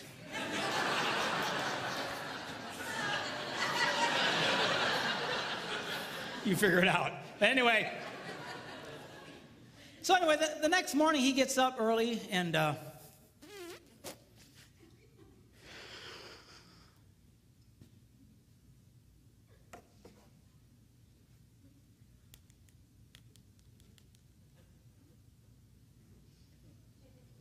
Yeah, I was wondering, how much are season tickets to the opera?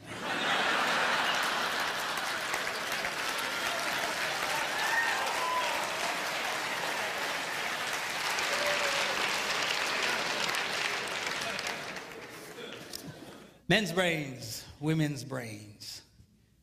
Women's brains, they don't think very highly of themselves.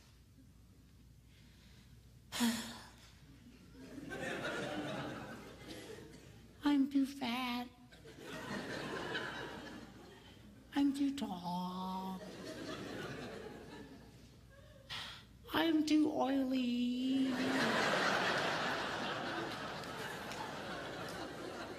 La, la, la, la, la.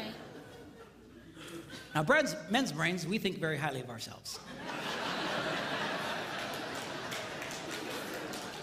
We love us. Just ask, we'll tell you. All you got to do is point a camera at a bunch of women and watch them freak. Oh, turn it off. Turn it off. Sanctuary! I'm a hideous monster!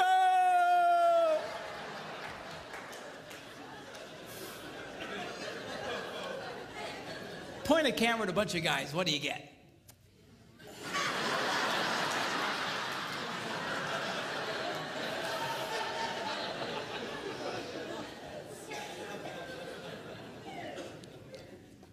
You ever watch a woman walk by a bunch of mirrors in a mall?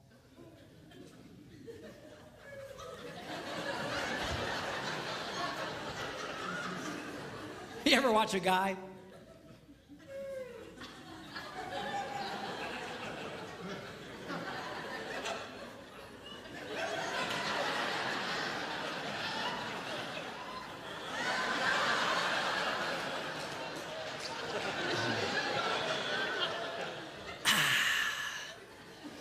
Still got it.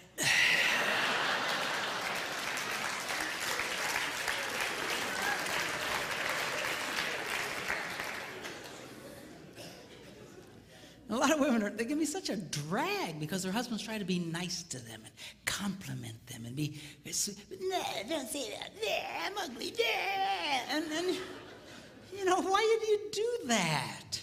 Here's a secret. You want him to like you. Why are you pushing him away? And it's, you know, that's such a drag. Ladies, do you know there are 3 billion women in the world who don't look like supermodels and only 8 who do?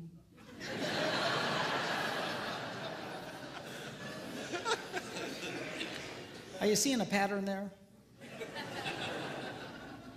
Do you know Marilyn Monroe wore a size 14? Not too many guys going, oh, I don't know, she's a little chubby, I think, for me.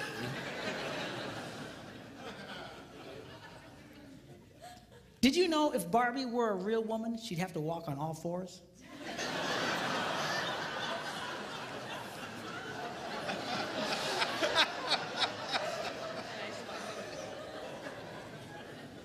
Explain it to her later, okay? I don't understand. Okay. Do you know the models in magazines, they're airbrushed? Do you know what that means? That means even those women don't look like those women. You're constantly staring at these pictures, comparing yourself to these perfect women. Man, I'd get depressed too. Man, my wife would buy one of those women's magazines. They're like this thick. It's like an encyclopedia. 98% of it are just ads.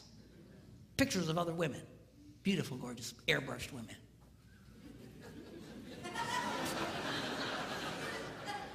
Good night. Do you know 1 out of every 4 college-age white girls has an eating disorder? Can I be politically incorrect here? You know who really has a problem in this area? You white women. It's a documented fact. Women of color generally don't have this problem. You ever see Hispanic women? They walk around like they own the world.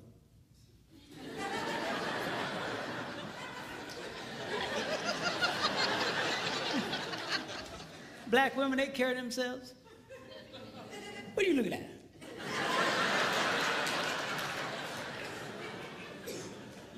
Typical white woman.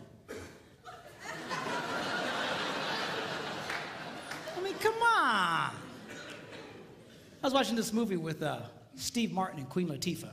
You seen this movie? She's like the hot babe in this movie. She's a healthy girl, Jack.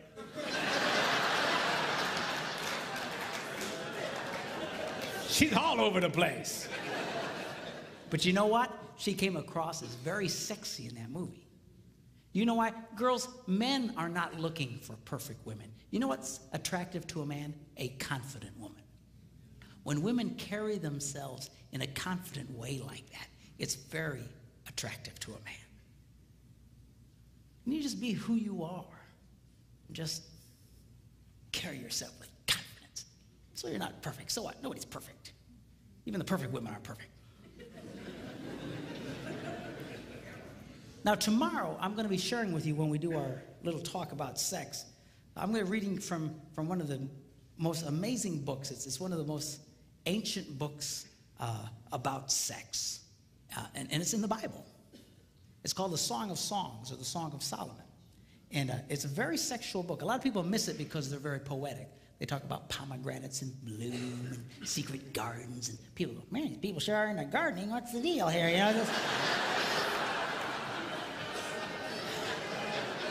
No, it's not gardening, okay?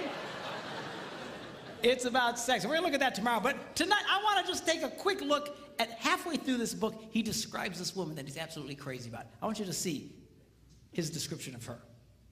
He says this. He says, how beautiful your sandaled feet, O prince's daughter. So apparently she had great feet. Your graceful legs are like jewels, the work of a craftsman's hand. So she had great feet, great legs.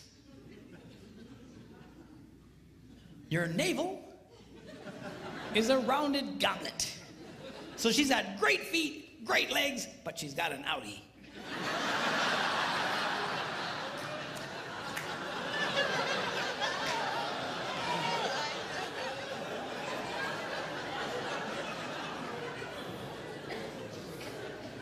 Your waist is a mound of wheat. So she's got great feet, great legs, outie, and a potbelly thing happening.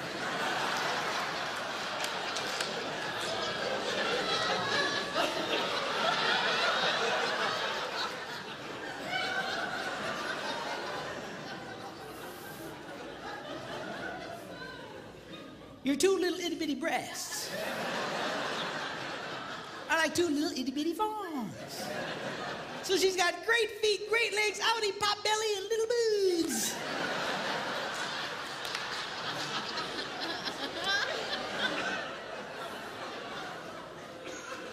Your neck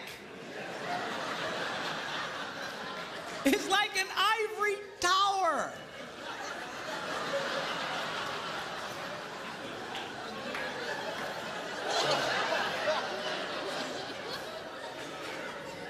So she's got great feet, great legs, outie, potbelly, little boobs, and a big neck.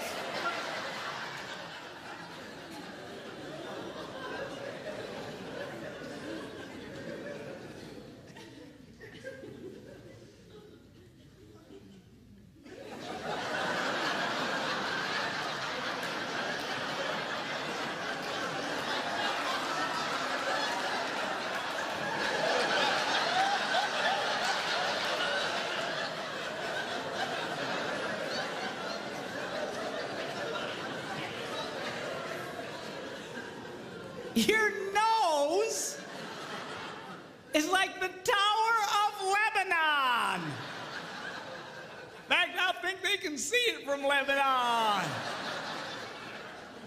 So she's got great feet, great legs, outie, pot belly, little boobs, big neck, and a huge snaz.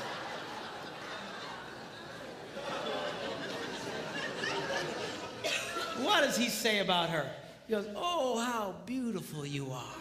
And how pleasing, oh love, with your delights. He was crazy about this woman. Men's brains, women's brains. Give, take, take, give, take.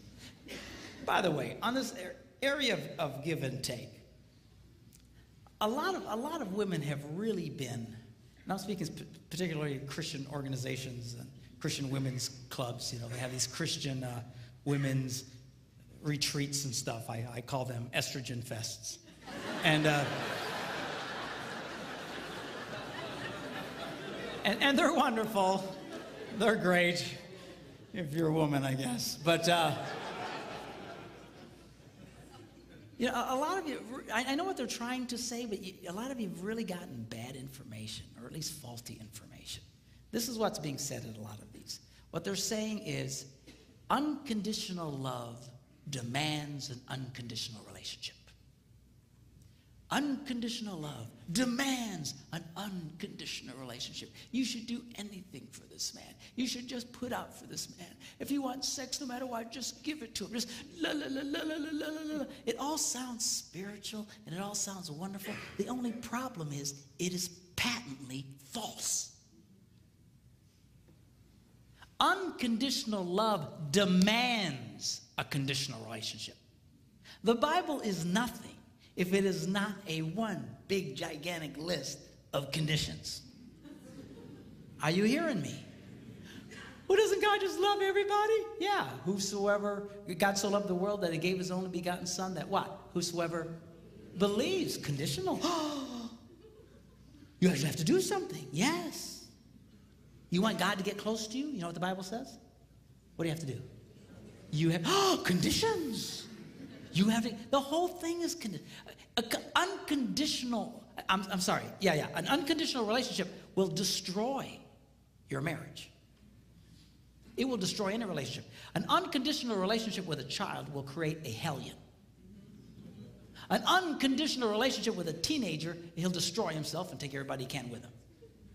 It is not healthy. It is not good. It is not holy. It sounds right, but it is not right.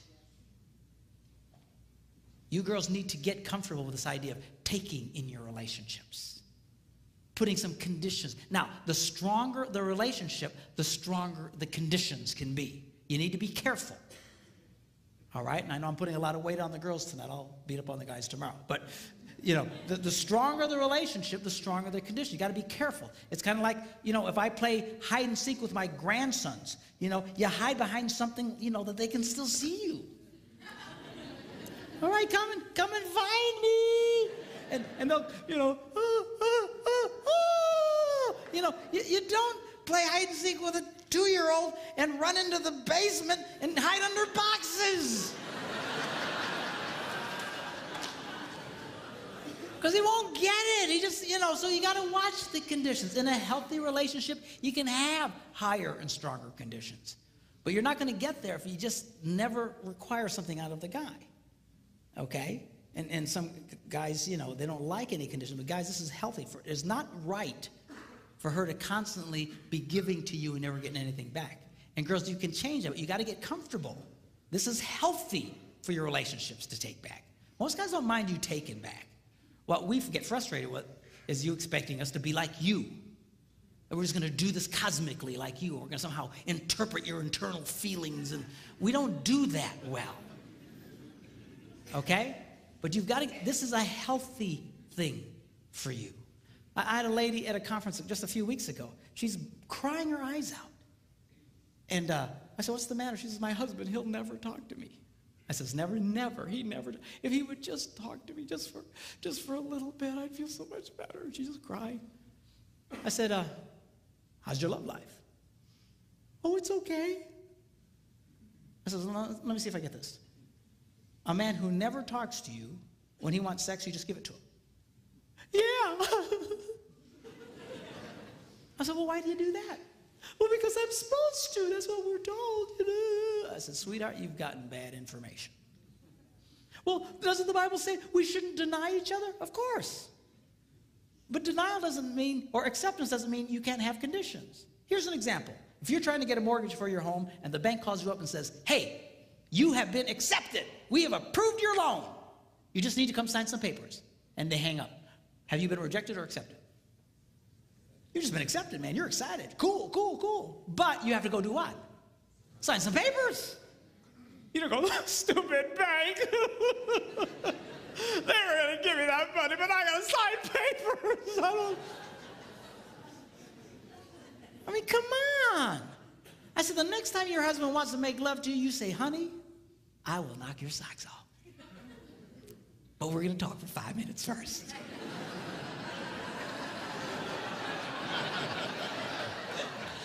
That's fine. That's healthy. You can do that? Yeah, you can do that. And most guys don't mind. You know, again, get us in that position. Start taking back from us. But again, you got to be careful. You got to be careful. If your relationship's real weak, you can't be demanding real heavy things. The stronger the relationship, the tougher you can be. Here's an example. My wife, we have a very good relationship. All summer long, she's been telling me to kill the spiders in the house and in the garage and the outside around the house. We live near water, and spiders love water, and there's spiders everywhere. And I went and bought the poison and stuff to kill them, but I didn't feel like doing it. So she was on me for weeks about killing the spiders. Yeah, I'll do that. Yeah. So finally she walks in one morning and she just is happy as can be and everything's good. And she says, oh, by the way, no more sex until you kill the spiders.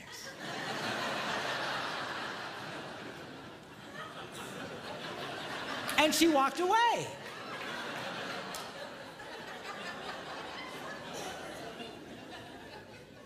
Well, the first day, I didn't kill any stupid spiders.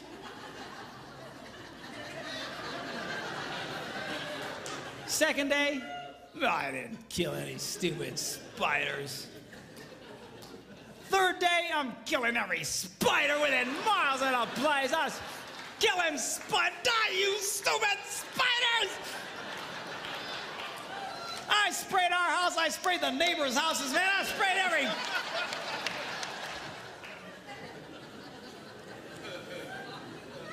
Did I want to do it? No. Did she care? Nope. And she's getting stuff out of the boy.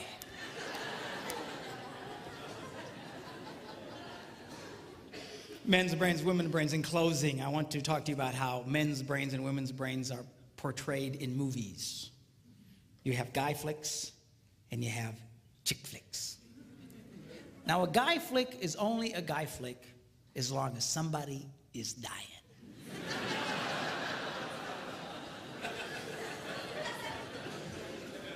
And the more horribly they die, the more we love it. You know, some guy gets his head chopped off, we go, oh, yes! Dude, rewind that, man. This is, that's gotta hurt. Play it again, man. We love it. And you know what? This appeals to all men of every culture around the world. There is something that God put in the heart of every man that just lights up at the idea of living your adventures and conquering your adversaries and going for your dreams.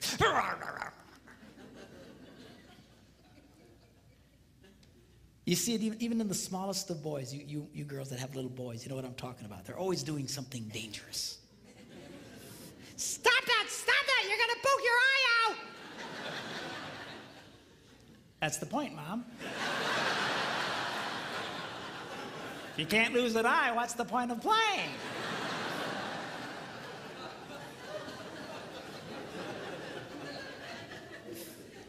It wasn't a woman who invented football.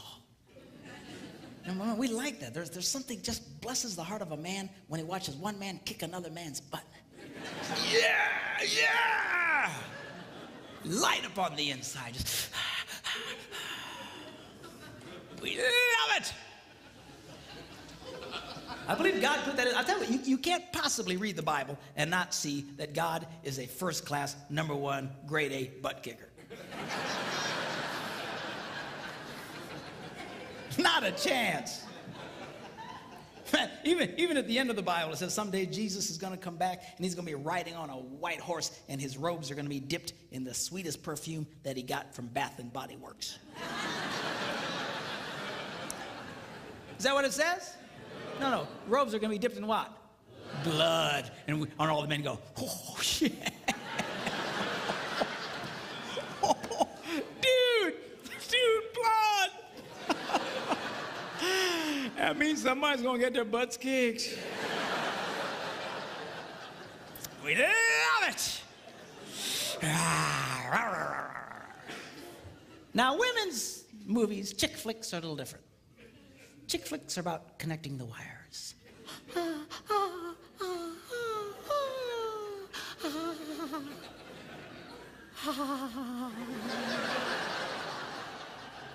You know, chick flick can be 2.5 hours of 4 women sitting around a kitchen table talking.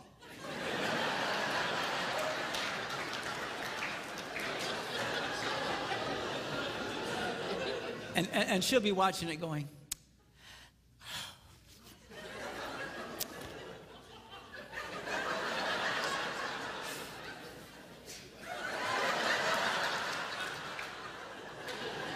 and her husband's watching it with her going, I want to kill myself. This is stupid movies. But she just loves it. And these movies, they appeal to all women of every culture in the world. Why? There's something God put in the heart of every woman that says, connect the wires, connect the wires. It's all about relationships. It's relationships. One of the reasons why married men make more money than single men is that married men become more skilled in their relationships and become more successful in life. They become more valuable to their employers. Because when a man marries a woman, he's marrying a handbook on relationships. It's true. It's absolutely true. Single men remain as they came into the world, clueless.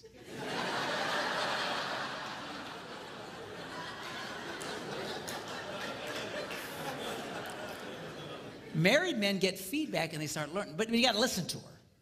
No, we don't like listening to you. I got to be honest with you. Yeah. I'll come up with some great plan and my wife will say, better not do that. Oh, woman, what are you talking about? I'm telling you, it's a bad idea. Oh,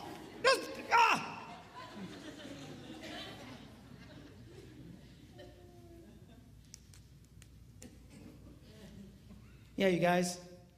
Yeah, we better not do that. Yeah. I just feel it in my spirit.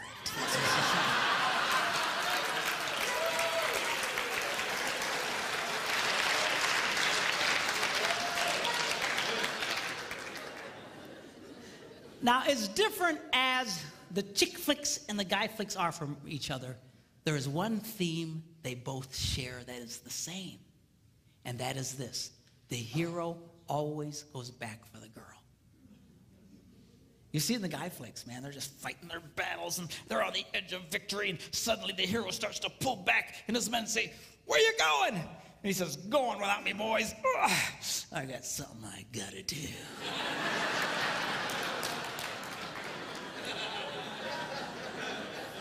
And at great risk to himself, he goes back for the girl, and he rescues the girl.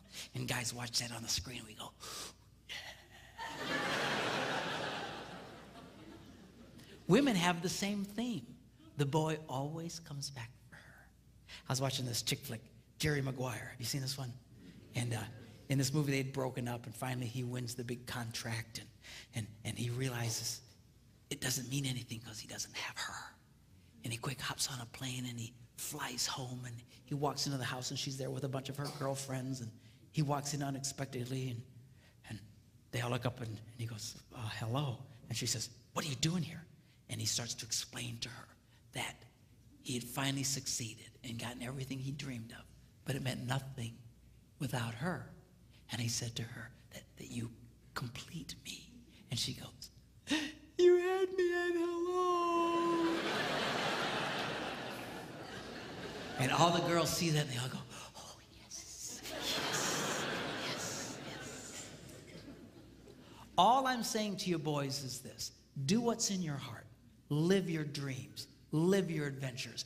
Overcome your obstacles. Do what you gotta do. Just don't forget about the girl. I've never met a man who was a financial success and who had lost his family who ever said to me, you know, it was worth it. It's never worth it. Don't be like Adam. You remember Adam in the Garden of Eden? Women say, where would you be without women? I say, Garden of Eden. But,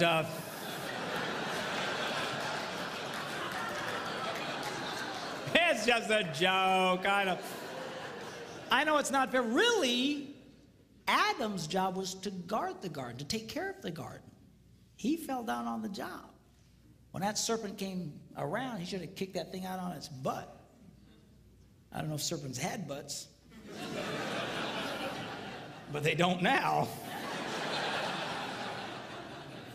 When God takes care of you, man, I'm telling you, lose your butt altogether.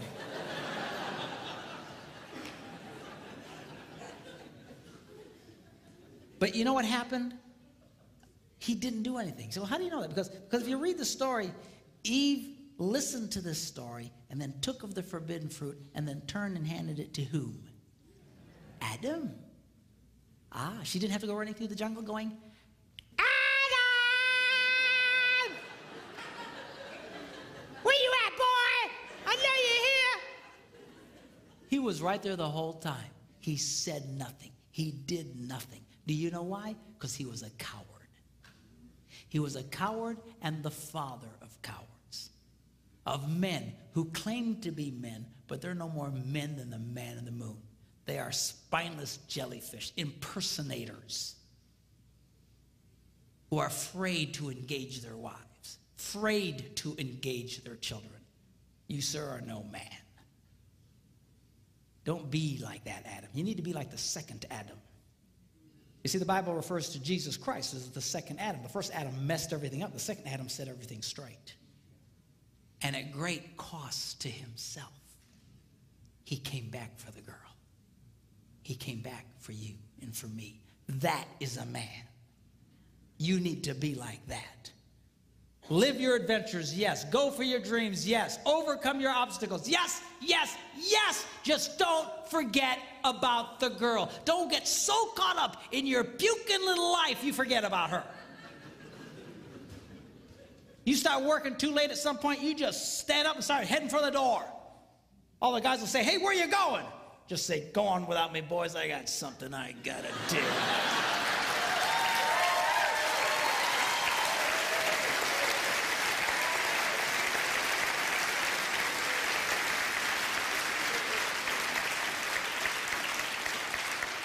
And then go back for the girl, surrounded in the camp of the enemy by wild monsters. You mean like in the movies? No, I mean your children.